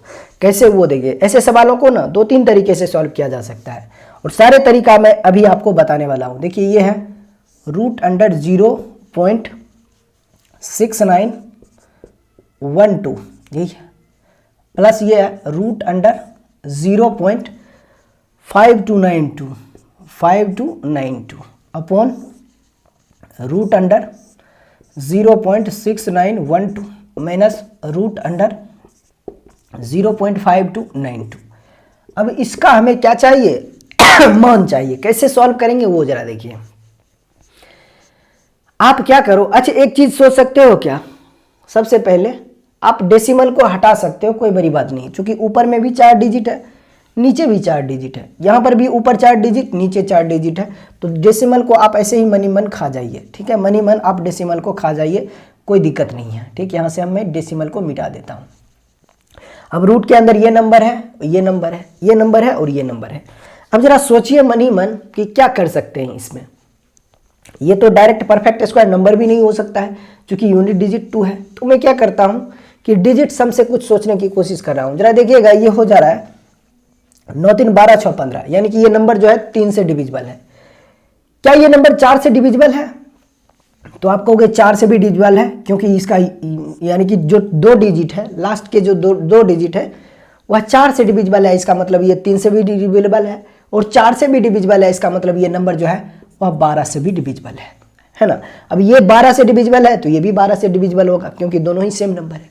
अब जरा इस नंबर को ध्यान से देखिए, क्या ये नंबर 3 से डिविजिबल है? तो 9 2 11 2 13, 13 और 5 होता है कितना, 18। तो ये नंबर 3 से डिविजिबल है। 4 से डिविजिबल है तो लास्ट के 2 डिजिट देखिए 4 से डिविजिबल हो रहा है, 23 चौका 92 होता है। तो ये 3 से भी डिविजिबल है और 4 से भी डिविजिबल है। इसका मतलब ये भी नंबर 12 से डिविजिबल है। अब ऊपर के नंबर अगर 12 से डिविजिबल है तो नीचे भी 12 से डिविजिबल होगा, क्योंकि सेम ही नंबर है। तो इसका मतलब ये हुआ कि अगर मैं क्या करता हूं कि नीचे ऊपर दोनों तरफ अगर मैं 12 से इसको डिवाइड कर देता हूं तो मुझे क्या मिलेगा, यानी कि रूट के अंदर जो वैल्यू है उसको आप मन ही मन 12 से डिवाइड कर दीजिए। तो यहां पे देखिए हमें क्या मिलेगा, ये मिल जाएगा हमें 12 से इसको आप डिवाइड कर दीजिए तो ये आपको मिलेगा 12 25 60। ठीक, आपको मिल जाएगा रिमाइंडर 9 1 बरसती 84, रिमाइंडर आपको मिल जाएगा 7 और 2 यानी कि 72, बरछक 72। ठीक, बरछक 72, ये हो जाएगा कितना, प्लस, यानी कि इस रूट का मान हमें मिल गया है 576। ठीक, अब प्लस ये हो जाएगा, इसको 12 से डिवाइड कर दीजिए तो ये हो जाएगा बरचौक 48, बरचौक 48, 4 9 फिर बरचौक 48। ठीक, अब 12 एकम 12, यही हो जाएगा, होगा। यानी इसका मान जो होगा वह 441। यानी जब इस नंबर को हमने नीचे ऊपर 12 से डिवाइड किया तो हमें मिल गया ऊपर में 576 और यहाँ पे भी 441। अब नीचे भी हो जाएगा कितना, ये हो जाएगा 576 माइनस 441, यही हो जाएगा। अब इसको हमें सॉल्व करना है। अब देखिए इसका स्क्वायर रूट हम लोग आसानी से सोच सकते हैं, क्योंकि इसका स्क्वायर रूट होता है कितना, ये होगा 24। चूंकि 25 का वर्गमूल होता है 625, तो 24 का वर्गमूल होगा, 24 का वर्ग हो जाएगा 576, तो ये हो जाएगा कितना 24। अब प्लस ये कितना हो जाएगा, ये होगा 21 बट्टे 24 माइनस 21, तो ये कितना हो जाएगा 45, ऊपर में 45 नीचे 3, तो 45 बट्टे 3 यानी कि 15, और ये सवाल का उत्तर है। क्या हो जाएगा, ये हमारा उत्तर होगा। देखिए अगर a plus B, A minus B है, अगर ऊपर आप x से डिवाइड कर रहे हो और नीचे भी x से डिवाइड कर रहे हो, इसको भी x से डिवाइड कर रहे हो और इसको भी x से डिवाइड कर रहे हो, तो इसके रियल वैल्यू पे कोई इफेक्ट नहीं पड़ेगा। ये बात आपको ध्यान में रखना है। तो यही चीज़ें मैंने यहाँ पे किया है, तो आपको ज़्यादा कंफ्यूज होने की ज़रूरत नहीं है। ये फर्स्ट मेथड। सेकेंड मेथड भी आप ऐसे ही सोच सकते हो। आप क्या करो, आप इसको डिवाइड नहीं करो, आप क्या करो, इसके अप्रॉक्स में आप इसका स्क्वायर रूट निकालने की कोशिश करो। देखिए इसको हम कैसे सोच सकते हैं वो जरा देखिए। एक तो फर्स्ट मेथड ये है, दूसरा मेथड आप इसको ऐसे सोच सकते हो, ये क्या है 6912 है, ठीक। अब इसके आसपास का हमें स्क्वायर रूट सोचना होगा। अब जैसे देखिए 80 का वर्गमूल होता है, 80 का वर्ग कितना होता है 6400। 80 का परफेक्ट स्क्वायर नंबर जो होगा 80 का वर्गमूल, 80 का जो वर्ग होगा कितना हो जाएगा 6400 हो जाएगा, ठीक। लेकिन ये 6400 से भी बड़ा है, तो इसका मतलब इसका मान जो होगा वह 80 से भी बड़ा होगा। तो इसका मान मैं मान लेता हूँ 80 से बड़ा कुछ भी मान लीजिए, या अगर आपको मानना है 80 तो 80 भी मान सकते हो, कोई दिक्कत नहीं है, आंसर आसपास में मिल जाएगा। बट इसको मैं क्या मान लेता हूँ, इससे एक दो ज़्यादा मान लेता हूँ। चूंकि 80 का वर्ग होता है 6400, लेकिन ये 6400 से भी बड़ा है, तो इसका मान मैं अप्रॉक्स में मान लेता हूँ 82, ठीक। ये प्लस तो प्लस, ठीक यहाँ पे। अब इसका मान मैं क्या मानूं, तो देखिए 70 का वर्ग होता है 4900, लेकिन ये 4900 से भी बड़ा है, तो इसका मान मैं क्या मान लेता हूं, अगर ये 4900 होता तो इसका मान होता 70, लेकिन ये 4900 से भी बड़ा है और 3400 बड़ा है, तो इसका मान भी मैं मान लेता हूं 72, चूंकि ये 70 से बड़ा ही होगा, तो इसका मान भी 72। अब क्या है, बस सॉल्व कर देना है। नीचे हो जाएगा 82 माइनस 72, ये हो जाएगा कितना 2 2 4 8 7 15, अब बटे ये हो जाएगा कितना 82 माइनस 72 यानी कि 10।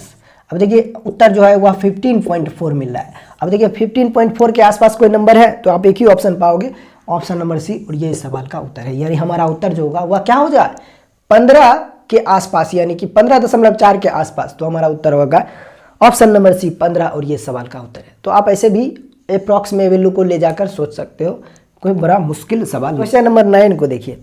अच्छा, क्वेश्चन नंबर 9 को देख के नहीं लग रहा है कि आंसर जो होगा वह 45 से बड़ा होगा, क्योंकि आप देखिएगा फर्स्ट ब्रैकेट और 9, यहाँ पे देखिएगा सवाल में दे रखा है 9 इंटू ये दे रखा है 9 माइनस 4, ठीक। आगे क्या दे रखा है, आगे दे रखा है डिवाइडेड बाय ये दे रखा है 8 डिवाइडेड बाय 8 ऑफ ये क्या दे रखा है 4, ठीक, ऐसा दे रखा है। प्लस है या डिवाइडेड है, प्लस है, प्लस आपको दे रखा है क्या, प्लस में दे रखा है 4 डिवाइडेड बाय 4 ऑफ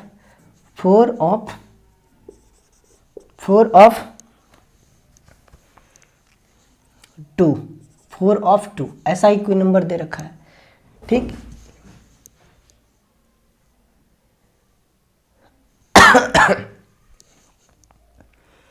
ऐसा ही नंबर हमें दे रखा है, तो इसी का मान अपने को चाहिए। अब जरा ध्यान से देखिए, यहां से यहां तक की वैल्यू को अगर आप देख रहे हो तो आपको लग रहा होगा, एक ही नजर में आप देखोगे तो ये 45 है, आपको दिख रहा होगा, क्योंकि ये अलग से ब्रैकेट है, ये अलग ब्रैकेट है, और यहां से यहां तक जो है वह एक ब्रैकेट है, यहां से यहां तक जो है वह एक ब्रैकेट है, ठीक है, एक ब्रैकेट है। ये बात आपको ध्यान में रखना है। ये एक सिंगल ब्रैकेट है और यहाँ पे 9 आपको दिख रहा है, तो यहाँ से यहाँ तक का मान जो होगा वह 45 होगा। अब जरा ध्यान से देखिए, ये 45 है और इधर जो भी नंबर आएगा उसको हम डिवाइड करेंगे 45 से, और इधर आपको क्या इंटीजर नंबर मिल रहा है या फ्रैक्शन मिल रहा है, तो आप पाओगे कि इधर आपको मिल रहा है क्या, फ्रैक्शन।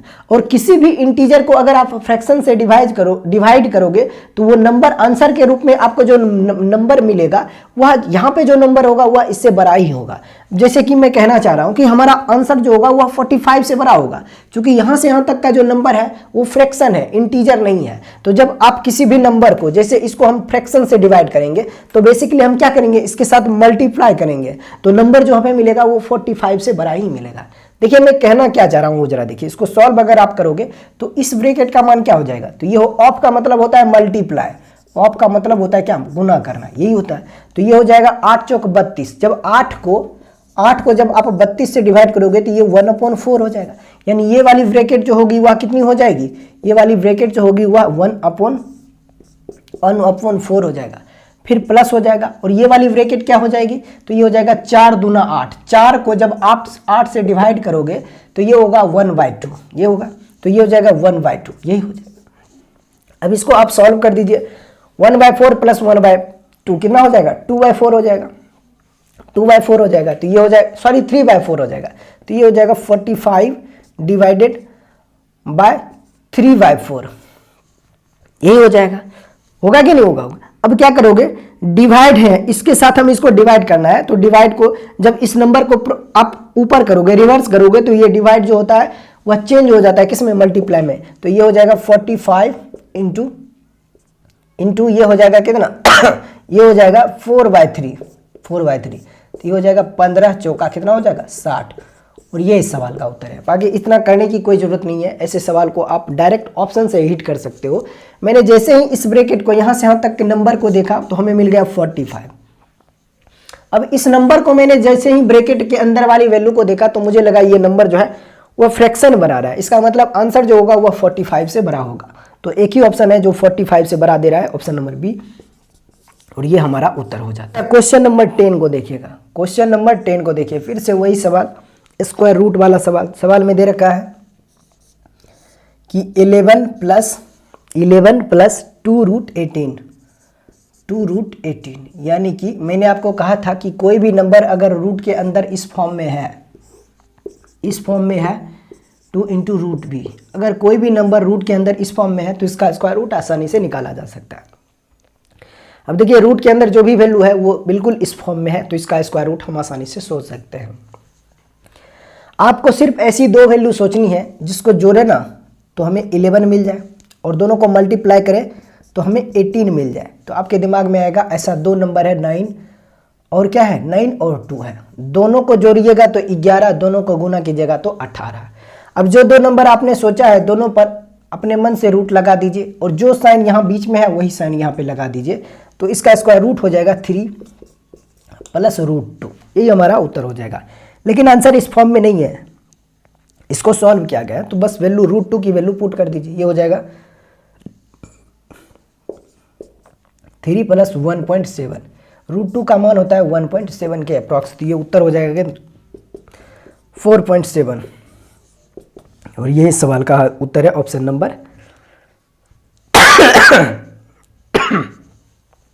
3 1 4 4.7 उत्तर होना चाहिए, यानी एक ही ऑप्शन दे रहा है ऑप्शन नंबर ए, और ये सवाल का उत्तर है, यानी ऑप्शन नंबर ए जो होगा वह होगा 4.8। ठीक, आगे बढ़ते हैं क्वेश्चन नंबर 11 की ओर।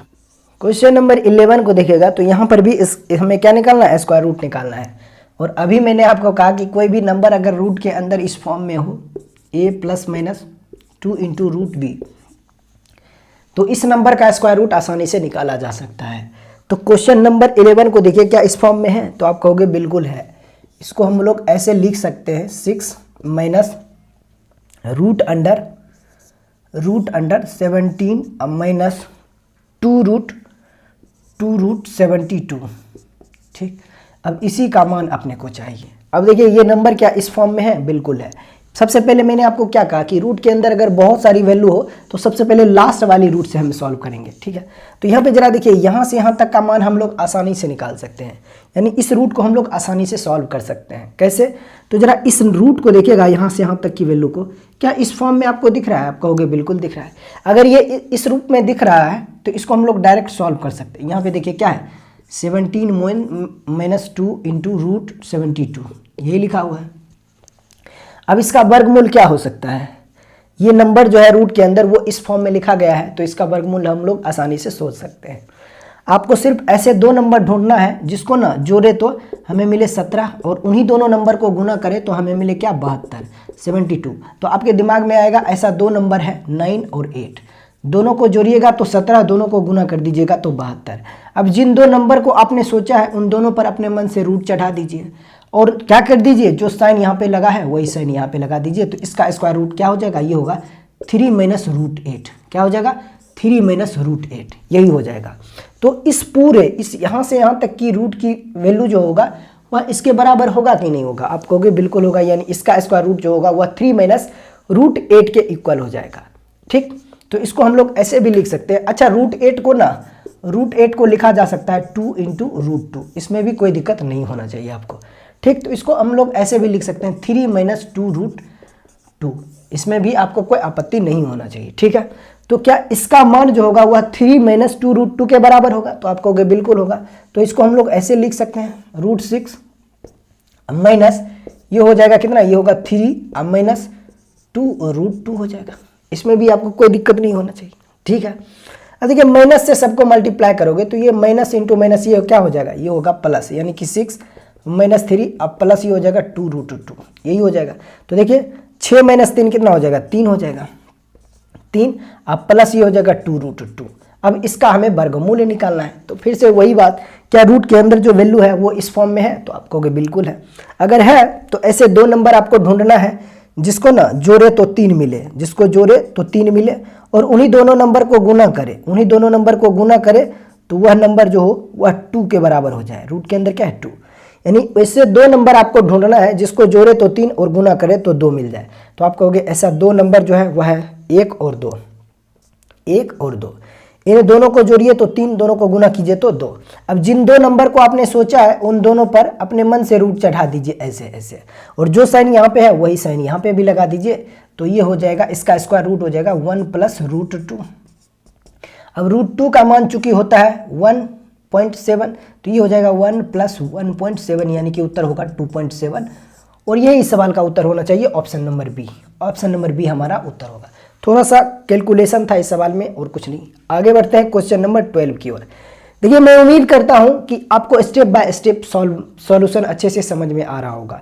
अगर इतना चूंकि डीप में मैं आपको लेके जाके समझाता हूं तो चीज़ें तो अच्छे से समझ में आएगा ही। अच्छा, कहीं तो ऐसा तो दिक्कत नहीं है ना कि रूट 8 को हम लोग 2 रूट 2 क्यों लिख सकते हैं, बिल्कुल लिखा जा सकता है। देखिए रूट 8 को क्या लिखा जा सकता है, इसे लिखा जा सकता है 4 गुने 2। ठीक, तो 4 का वर्गमूल कितना होता है, 2 होता है। अब रूट के अंदर 1 2 रह गया है तो इसको लिखा जा सकता है 2 रूट 2। ठीक, तो इसलिए रूट 8 को 2 रूट 2 लिखा जा सकता है। दे रखा है 5 की power cube root x plus 12 की पावर क्यूब रूट x बराबर 13 की पावर क्यूब रूट x। तो हमसे पूछा जा रहा है बताइए x का मान कितना होगा, ये आप हमें बताइए। x की वैल्यू हमसे पूछा जा रहा है। देखिए इस सवाल को हम लोग कैसे सॉल्व कर सकते हैं। कुछ देर के लिए आप क्या कीजिए, पावर को अपने मन से हटा दीजिए, तो कुछ ये किस फॉर्म में दिखेगा। अगर आप पावर को कुछ देर के लिए हटाते हो तो ये आपको कुछ ऐसा दिखेगा, ये दिखेगा आपको 5 प्लस 12 अब बराबर ये हो जाएगा 13, तो ये हो जाएगा 17 अब बराबर 13। अब हमें पता है कि 17 का मान कभी भी 13 के बराबर नहीं हो सकता है। इसका मतलब इन दोनों का सम कभी भी इसके इक्वल नहीं हो सकता है। मतलब ये वैल्यू इक्वल तभी हो सकता है जब ये किस फॉर्म में हो, ये कुछ इस फॉर्म में हो। ये जब 5 की पावर यहाँ पे रहा होगा, 5 की पावर प्लस 12 की पावर अब बराबर यहाँ पे 13 की पावर, यानी कि जब इस फॉर्म में ये रहा होगा तभी जाकर इसका मान जो होगा वह आपस में बराबर हो सकता है। यानी कि 5 की पावर कुछ रहा होगा, 12 की पावर कुछ रहा होगा और 13 की पावर कुछ रहा होगा, तभी जाकर ये दोनों वैल्यू आपस में बराबर हो सकती है, अदरवाइज नहीं। अब आपको एक बात पता होगा, पाइथागोरस ट्रिपलेट होता है, ये क्या होता है, ये होता है P square plus B square बराबर एच स्क्वायर, ये बात हमें पता है, होगा ना। इसमें क्या होता है कि ये होता है कि अगर आप p की वैल्यू 5 लेते हो, b की वैल्यू अगर आप 12 लेते हो तो ये हो जाएगा 13। क्यों होगा, तो बेसिकली ये होता है इसका स्क्वायर, ये होता है इसका स्क्वायर, तभी जाकर ये दोनों वैल्यू आपस में बराबर होगा। अगर p की वैल्यू 5 है, b की वैल्यू 12 है, तो h की वैल्यू 13 होगा। यानी ट्रिपलेट होता है 5, 12 और 13 का, 5, 12, 13 एक ट्रिपलेट बनाता है। ये होगा, यानी ये वैल्यू आपस में बराबर कब हो सकती है? ये वैल्यू आपस में तभी बराबर होगा जब ये होगा 5 का स्क्वायर प्लस 12 का स्क्वायर प्लस यहाँ पे होगा 12 का स्क्वायर, तब जाकर इन दोनों को जोड़ोगे तो इसका सम जो होगा वह 13 के स्क्वायर के बराबर होगा। यानी कि 5 की पावर प्लस 12 की पावर बराबर 13 की पावर। ये कब पॉसिबल हो सकता है? जब पावर की जगह पर क्या हो जाए, जब पावर की जगह पर 2 हो जाए, तभी जाकर ये इक्वेशन सेटिस्फाइड करेगा, अदरवाइज नहीं। इसका मतलब ये हुआ कि क्यूब रूट एक्स की जगह पर हमें क्या रखना होगा? 2 रखना होगा, तब जाकर ये वैल्यू आपस में सेटिस्फाइड होगा। यानी क्यूब रूट एक्स की जगह हर जगह पर क्या होगा? 2 होगा, तब जाकर ये वैल्यू आपस में सेटिस्फाइड करेगा। इसका मतलब ये हो गया कि क्यूब रूट एक्स का मान जो होगा, क्यूब रूट एक्स की वैल्यू जो होगा वह 2 के बराबर होगा।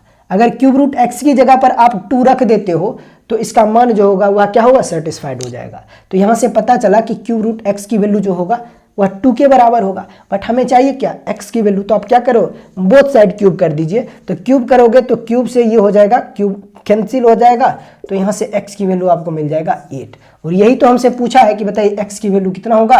तो x का मान होगा 8 और ये इस सवाल का उत्तर है। तो ऐसे भी आप सोच सकते हो कि जब यहाँ पे पावर के रूप में कुछ इस फॉर्म में हो तो x की मान मतलब रूट का जो बेस आपको रखना है वह हमेशा 2 रखना है। रूट का जो बेस आपको रखना है वह हमेशा 2 रखना है। अगर यहाँ पे रूट के नुकीला भाग में 3 होगा तो 3 का क्यूब यानी 2 की क्यूब, यानी हमारा उत्तर 8 होगा। यहाँ पे अगर नुकीला भाग के अंदर 4 होगा तो 2 का क्यूब उत्तर हमें 4 मिलेगा। अगर यहाँ पे नुकीला भाग के अंदर 5 होगा तो 2 का पावर 5 हमारा उत्तर जो होगा वह 32 होगा। ये बात हमेशा ध्यान में रखना है आपको, यानी कि बेस हमेशा रूट का 2 लेना है। ऐसे जब भी सवाल हो ट्रिपलेट पे बेस्ड सवाल 5, 12, 13, 3, 4, 5, 6, 8, 10 इस फॉर्म में जब भी सवाल हो तो इस रूट का बेस हमेशा 2 लेना है। और पावर क्या होगा? तो पावर नुकीला भाग के अंदर जो होगा, नुकीला भाग के अंदर जो नंबर होगा वही हमारा पावर होगा। तो यहाँ पे देखिए बेस हमारा 2 होगा, नुकीला भाग के अंदर 3 है तो 2 की पावर 3 यानी उत्तर हमारा 8। बस ऐसे सवाल में ऐसे ही चुटकियों में सॉल्व करेंगे। अब देखिए ना, इसमें 12 से लेकर 15 तक के सारे सवाल को आप मुझे लगता है सॉल्व कर लोगे। देखिएगा 12 नंबर को हमने सॉल्व कर लिया है तो 13 नंबर का उत्तर आप आसानी से बता दोगे। क्या हो जाएगा? 13 नंबर क्वेश्चन का उत्तर भी कितना हो जाएगा?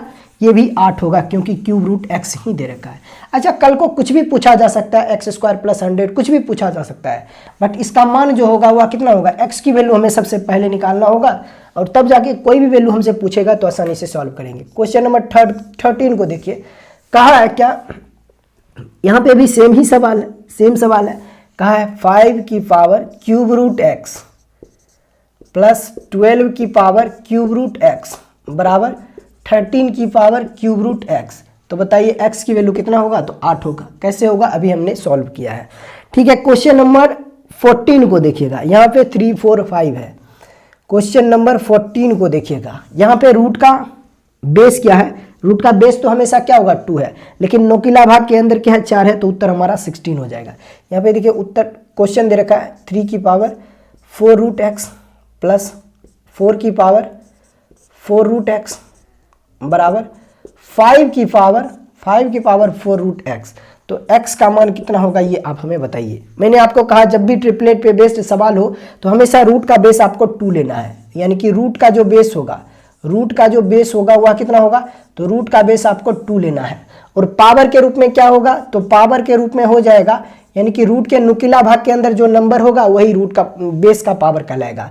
तो उत्तर हमारा हो जाएगा 2 की पावर 4 यानी कि 16, और ये इस सवाल का उत्तर हो जाएगा, होगा ना? 2 की पावर 4 यानी कि 16। क्वेश्चन नंबर 14 का आंसर क्या हो जाएगा? होगा 16, ऑप्शन नंबर डी हमारा उत्तर होगा। अब देखिए क्वेश्चन नंबर 15 क्या हो जाएगा? क्वेश्चन नंबर 15 का आंसर क्या होगा? तो क्वेश्चन नंबर 15 का आंसर भी 16 ही होगा। क्यों? तो यहाँ पे बेस हमें 2 लेना है, लेकिन पावर जो होगा वह रूट के नुकीला भाग के अंदर जो नंबर है वो हमारा पावर होगा। ठीक है, क्वेश्चन नंबर 15 को भी सॉल्व भी कर देते हैं। क्वेश्चन नंबर 15 को देखिएगा, दे रखा है 6 की पावर 6 की पावर 4 रूट एक्स प्लस 8 की power 4 root X equal to 10 की पावर 4 रूट एक्स। और अपने से पूछा जा रहा है बताइए x की वैल्यू कितना होगा? x का मान हमसे पूछा जा रहा है। तो देखिए x की वैल्यू हम लोग कैसे सॉल्व कर सकते हैं वो जरा देखिए। अभी मैंने आपको कहा जब भी ट्रिपलेट पे बेस्ड सवाल हो तो ऐसे सवालों में हम रूट का जो बेस होता है, यानी कि रूट में सबसे बेस वैल्यू जो होगा वह रूट का बेस, यानी कि रूट का जो बेस होगा, यानी रूट का जो बेस होगा वह कितना होगा, तो रूट का बेस जो होगा वह हमेशा 2 होगा, ये मैंने आपको कहा। और पावर जो होगा वह क्या होगा, रूट के नुकीला भाग के अंदर जो नंबर होगा वही हमारा पावर, तो 2 की पावर 4 यानी कि 16 इस सवाल का उत्तर। यानी x का मान जो होगा 16 को देखिएगा, क्वेश्चन नंबर 16 को देखिए। सवाल में कहा है 2 की power x plus Y minus 2z, 2 की power x plus Y minus 2z बराबर 8 की power 8z minus 5 minus y, 8z minus 5 और माइनस वाई। आगे एक और दे रखा है इक्वेशन, सवाल में दे रखा है 5 की पावर 4y माइनस 6z बराबर 5 की पावर 2y, 5 की पावर 2y अब प्लस z। अच्छा यहाँ पे प्लस जो z दे रखा है ना वहाँ पे लिख लीजिएगा 2z, ये मिसप्रिंट है तो यहाँ पे 2z होगा। एक और समीकरण सवाल में दे रखा है 3 की पावर 4x माइनस 3z, 3 की पावर 4x माइनस 3z बराबर 9 की पावर x प्लस z, 9 की पावर x प्लस z। तब अपने से पूछा जा रहा है कि बताइए 2x plus 3y plus 5z की वैल्यू कितना होगा, ये आप हमें बताइए। इसका मान हमसे पूछा जा रहा है। देखिए ऐसे सवालों को हम लोग कितना आसानी से सॉल्व कर सकते हैं वो जरा देखिए।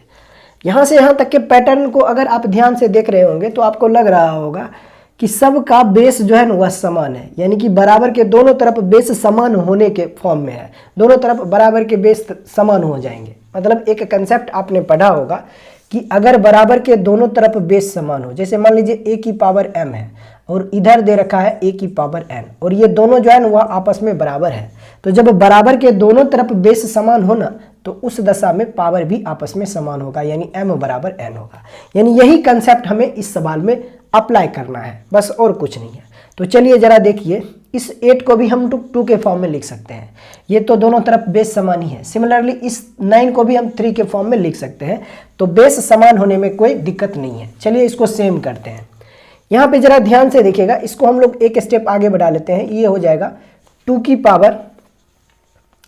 Power x plus Y minus 2z बराबर हो जाएगा, ये हो जाएगा 2 की power 3 whole to the bracket की पावर है 8 की power z, 8z minus Y अब माइनस 5, ये दे रखा है। ठीक है, इसको आप ऐसे ही रहने दीजिए। ये है 5 की पावर, अच्छा पहले सबसे पहले इसको हम सॉल्व कर लेते हैं।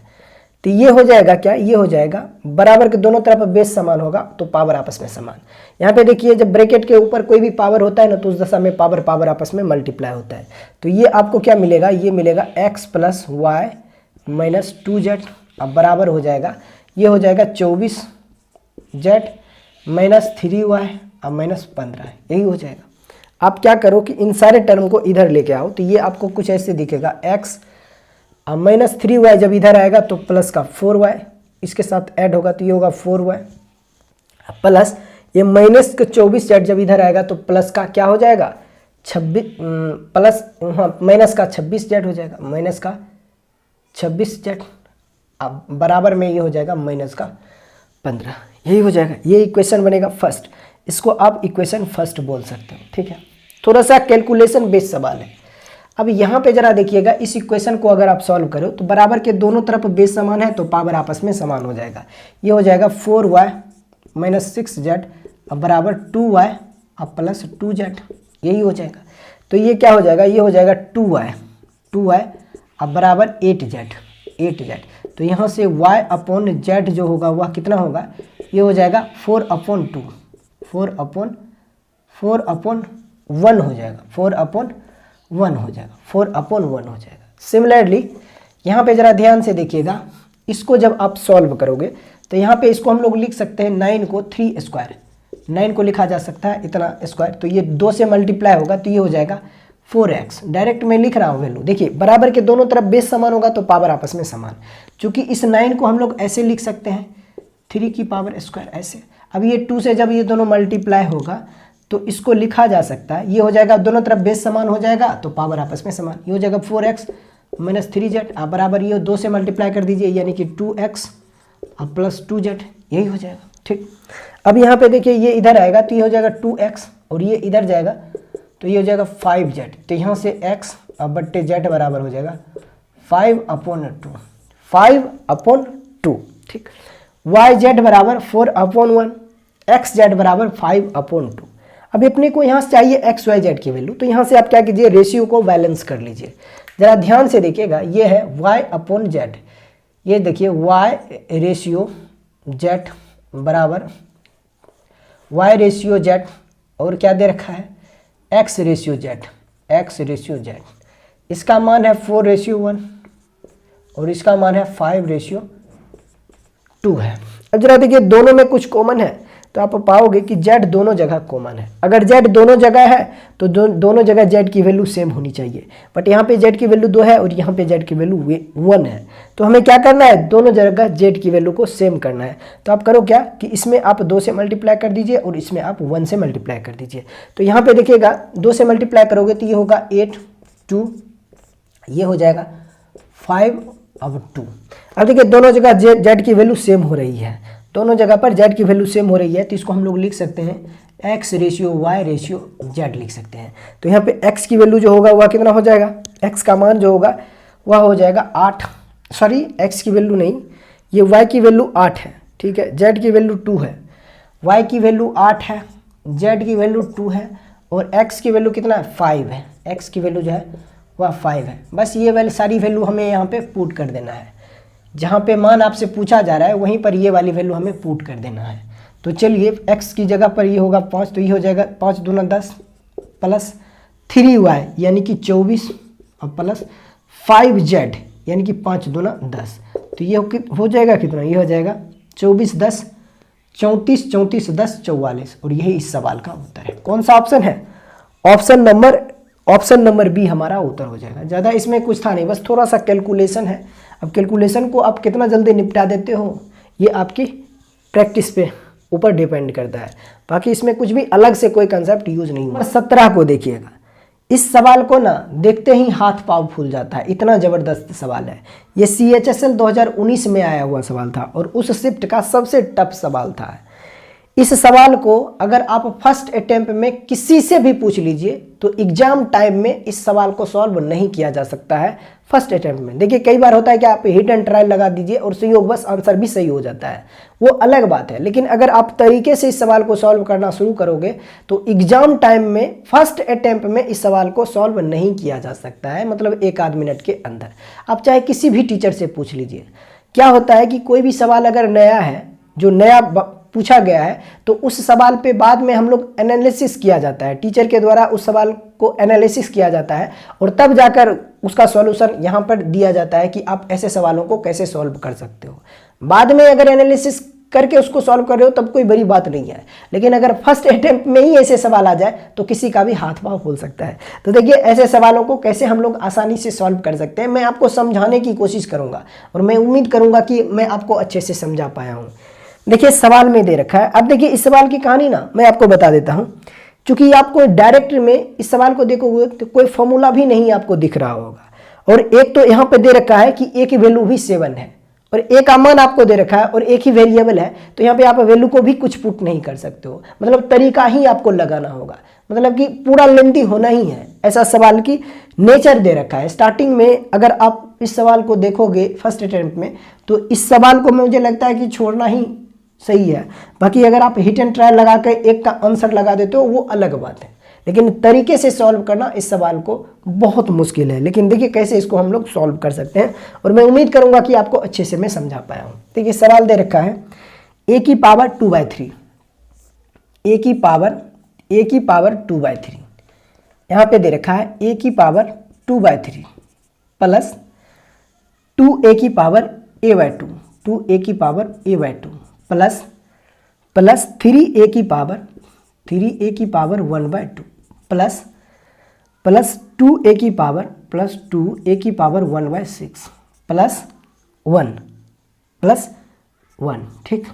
आगे दे रखा है ए की पावर 1/3, ए की पावर 1/3 प्लस 2a की पावर, यहाँ पे माइनस है, यहाँ पे माइनस है, माइनस 2a की पावर 1/6 ये हमें दे रखा है, प्लस में दे रखा है 1 प्लस 1, फिर आगे दे रखा है माइनस a की पावर 1/2 माइनस a की पावर 1/2 इंटू a की पावर 1/2 माइनस 2। इसका मान हमसे पूछा जा रहा है, जबकि a की वैल्यू सवाल में हमें दे रखा है कितना है, 7 है।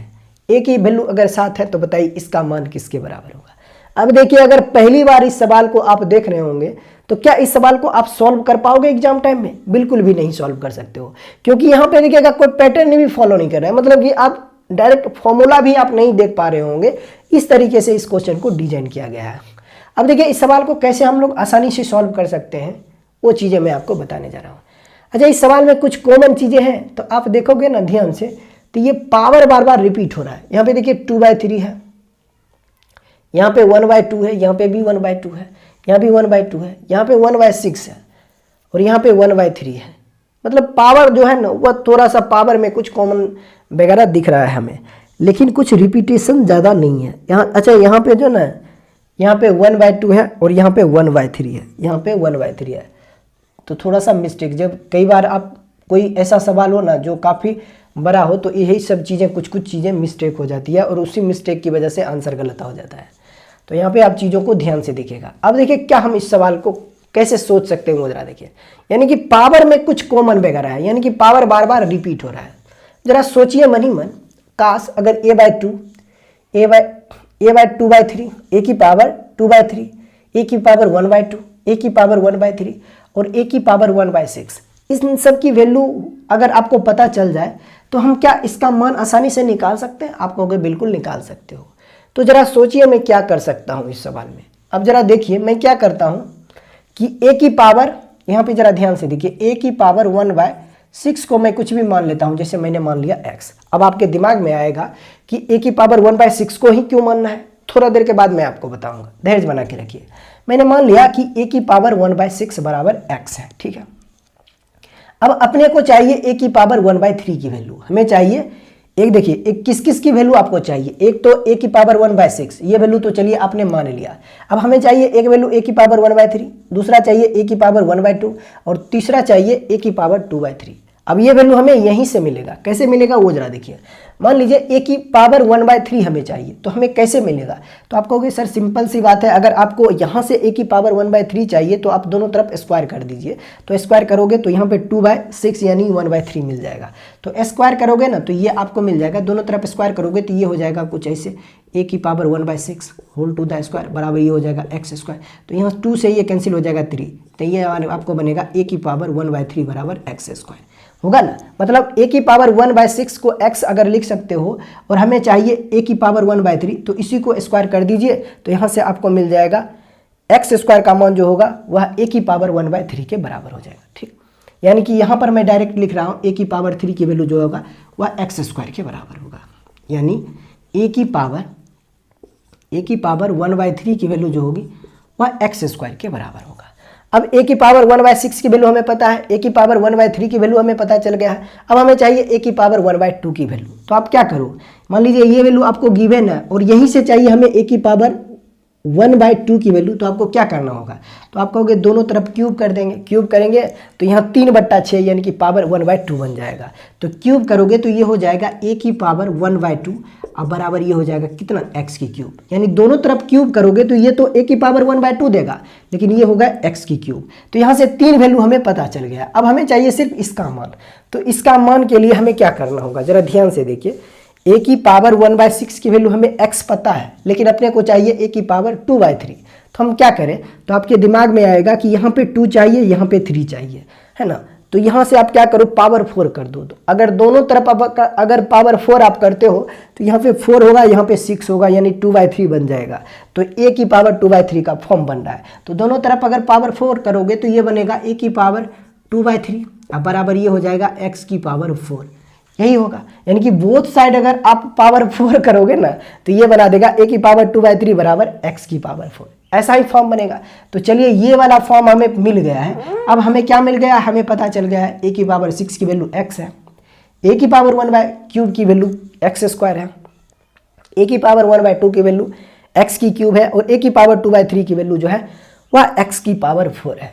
अब सारी वैल्यू यहाँ पे हमें पुट करेंगे और आंसर को हम लोग आसानी से निकाल सकते हैं। जरा देखिए, इसको सॉल्व करने हम लोग जा रहे हैं। वैल्यू को पुट कर दीजिए। यहाँ पे a की पावर 2/3 की जगह पर आपको क्या पुट करना है, x की पावर 4 पुट करना है। x की पावर 4 प्लस ढेर बना के आसानी शांति से इस सवाल को हमें सॉल्व करना होगा। जल्दीबाजी कीजिएगा तो गलती हो जाएगा। यहाँ पे हो जाएगा 2 a की पावर 1/2, a की पावर 1/2 की वैल्यू x³ है, तो ये हो जाएगा x³ प्लस 3 a की पावर 1/3 ये x², ठीक है, प्लस 2 a की पावर 1/6 को आपने माना है x, तो ये हो जाएगा x, अब प्लस में 1, ठीक। धैर्य बना के ध्यान से सॉल्व करना है। a की पावर 1/3 यानी कि x² माइनस 2 की पावर a/6 को आपने x माना है, तो ये हो जाएगा 2x, अब प्लस 1, ठीक। यहाँ पे हो जाएगा माइनस a की पावर 1/2 को आपने माना है x³, तो ये हो जाएगा माइनस का x³। यहाँ पे भी हो जाएगा x³ अब माइनस 2। अब इसी को हमें क्या करना है, सॉल्व करना है। जरा देखिए सॉल्व करते हैं इसको। मल्टीप्लाई करना है। मल्टीप्लाई करना भी कोई आसान काम नहीं है, सारे टर्म को हमें मल्टीप्लाई करना होगा। तो चलिए सबसे पहले x² से इसको मल्टीप्लाई करते हैं। तो x² से इसको मल्टीप्लाई करोगे तो ये हो जाएगा x की पावर 6 प्लस ये हो जाएगा 2x की पावर 5, 2x की पावर 5 प्लस 3x की पावर 4, यही हो जाएगा 3x की पावर 4 प्लस 2x³, 2x³, ठीक, प्लस x², ठीक, ये होगा। अब x² से सारे टर्म को हमने मल्टीप्लाई कर दिया है, तो अब माइनस 2x से मल्टीप्लाई कर दीजिए।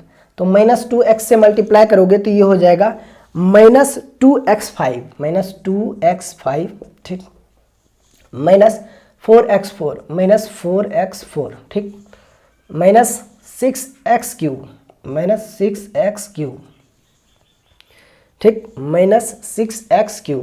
यहाँ फिर हो जाएगा माइनस 4x², माइनस 4x², फिर हो जाएगा माइनस 2x, ये हो जाएगा माइनस 2x को प्लस 1 से मल्टीप्लाई करोगे तो ये हो जाएगा माइनस का 2x, ठीक।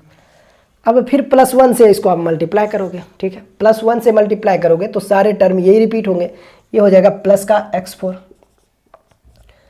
Plus 2x³ plus 3x² plus 2x plus 2x plus 1, यही हो जाएगा। यानी इन सारे टर्म को जब हमने मल्टीप्लाई किया है तो हमें ये मिला है। अभी ये टर्म बचा हुआ है, तो इसको जब हम मल्टीप्लाई करोगे तो ये हो जाएगा माइनस x6, माइनस x6, ठीक। अब माइनस इंटू माइनस ये हो जाएगा प्लस का 2x³, 2x³, यानी ये वाली वैल्यू हमें सॉल्व करनी है। 2x³ है ये, यहाँ पे जरा ध्यान से देखिएगा, ये है 2x³, ये वैल्यू हमें चाहिए, ठीक। देखिए कैसे इसको हम सॉल्व करते हैं। अब सारे टर्म को जब आप मल्टीप्लाई कर दोगे ना तो आप देखोगे कि कुछ हो रहा है क्या। अब ध्यान से देखिएगा तो आप पाओगे ये x की पावर प्लस 6, x की पावर प्लस 6 और x की पावर माइनस 6 कैंसिल हो जा रहा है, ठीक है। प्लस का 2x की पावर 5, प्लस का 2x की पावर 5 और माइनस का 2x5, ये भी कैंसिल हो रहा है। यहाँ पे देखिए 3x power 4, 3x power 4, 3x power 4, 3x minus 4x4 है, तो एक 4 चाहिए प्लस का। तो यहाँ पे देखिए 3x पावर 4 प्लस x की पावर 4, तो ये हो जाएगा 4x4। इन दोनों को जोड़ोगे तो 4x4, अब प्लस 4x4 से माइनस 4x4 कैंसिल हो जाएगा, ठीक।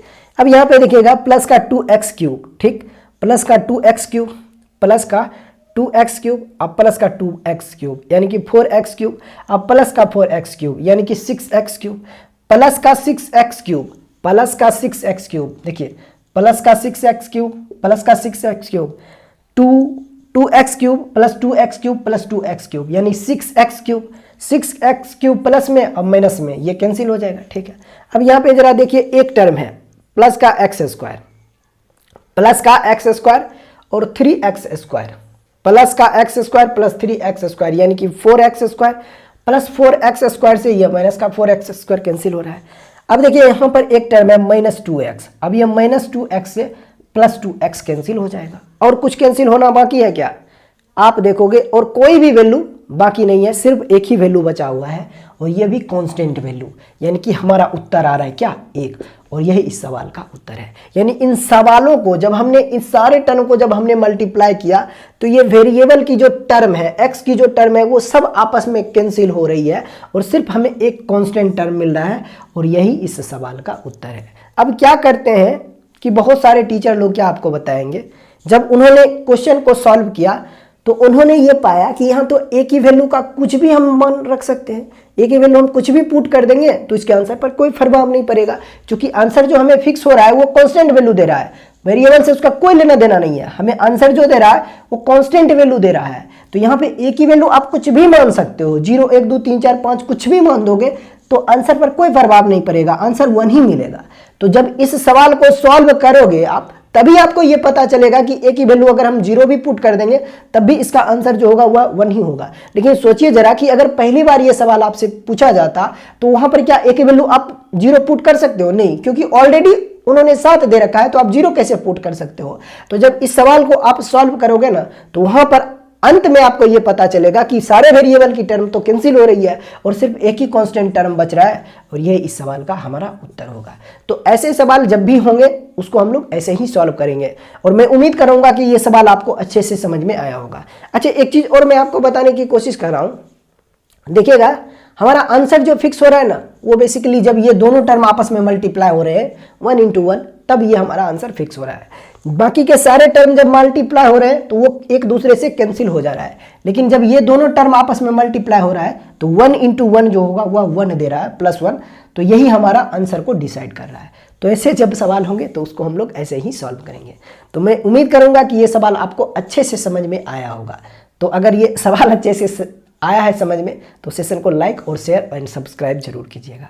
आगे बढ़ते हैं, क्वेश्चन नंबर 18 को देखिएगा कैसे हम लोग सॉल्व करने वाले हैं। इसको इससे मल्टीप्लाई कर दीजिए, इसको इससे मल्टीप्लाई कर दीजिए, तो ये टर्म यहाँ पे आ जाएगा, तो ये हो जाएगा 9 + 4 √5 का होल स्क्वायर, ठीक, जो ये हो जाएगा 9 - 4 √5 का होल स्क्वायर। अब बट्टे में ये हो जाएगा a - b × a + b, यानी a² - b²।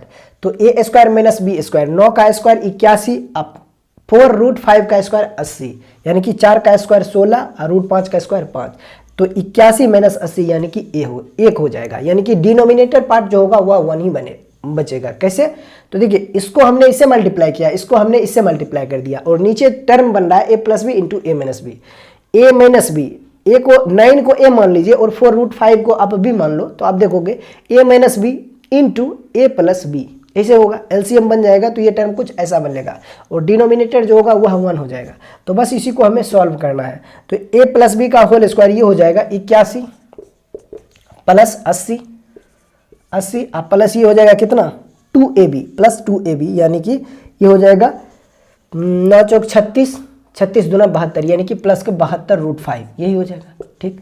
अब प्लस इसको जब आप ऐड करोगे, इसका स्क्वायर रूट आप स्क्वायर निकालोगे तो ये हो जाएगा, ये भी होगा 81 + 80, 80, अब माइनस का 72 √5, 72 √5 माइनस का 72 √5, ये होगा, बट्टे में 1 आपको मिलेगा। तो आप पाओगे ये टर्म इससे कैंसिल हो जा रहा है, ठीक, और ये बच रहा है, ये दोनों का सम, यही दोनों बच रहा है, तो दोनों को आप ऐड कर दीजिए तो आप पाओगे ये होगा 80 दूना 160, यानी कि 161, अब प्लस ये भी हो जाएगा 161, यही हो जाएगा 161 हो जाएगा। अब दोनों को ऐड कर दीजिए, ये हो जाएगा 2 और 16 दूना 32, ये हो जाएगा 322 उत्तर आ रहा है यार। कौन सा ऑप्शन दे रहा है 322? ऑप्शन नंबर ए हमारा उत्तर हो जाएगा, ऑप्शन नंबर ए हमारा उत्तर हो जाएगा, यही इस सवाल का उत्तर है। काफ़ी सिंपल सा सवाल है। तो दोस्तों आज का सेशन यहीं तक। इस सेशन में हम लोगों ने सर्ट्स इंडाइसिस के 18 सवाल, यानी कि सर्ट्स इंडाइसिस में पार्ट 1 में हम लोगों ने 18 तक के क्वेश्चन को सॉल्व किया है और लगभग इसमें 38 या 39 क्वेश्चन है, 38 क्वेश्चन बचे हुए हैं। तो नेक्स्ट सेशन में हम लोग जो 20 क्वेश्चन बचे हुए हैं उन सभी बचे हुए सवाल का सॉल्यूशन करने वाले हैं। तो दोस्तों आज का सेशन यहीं तक, फिर मिलते हैं नेक्स्ट सेशन में। तब तक के लिए बाय बाय, टेक केयर।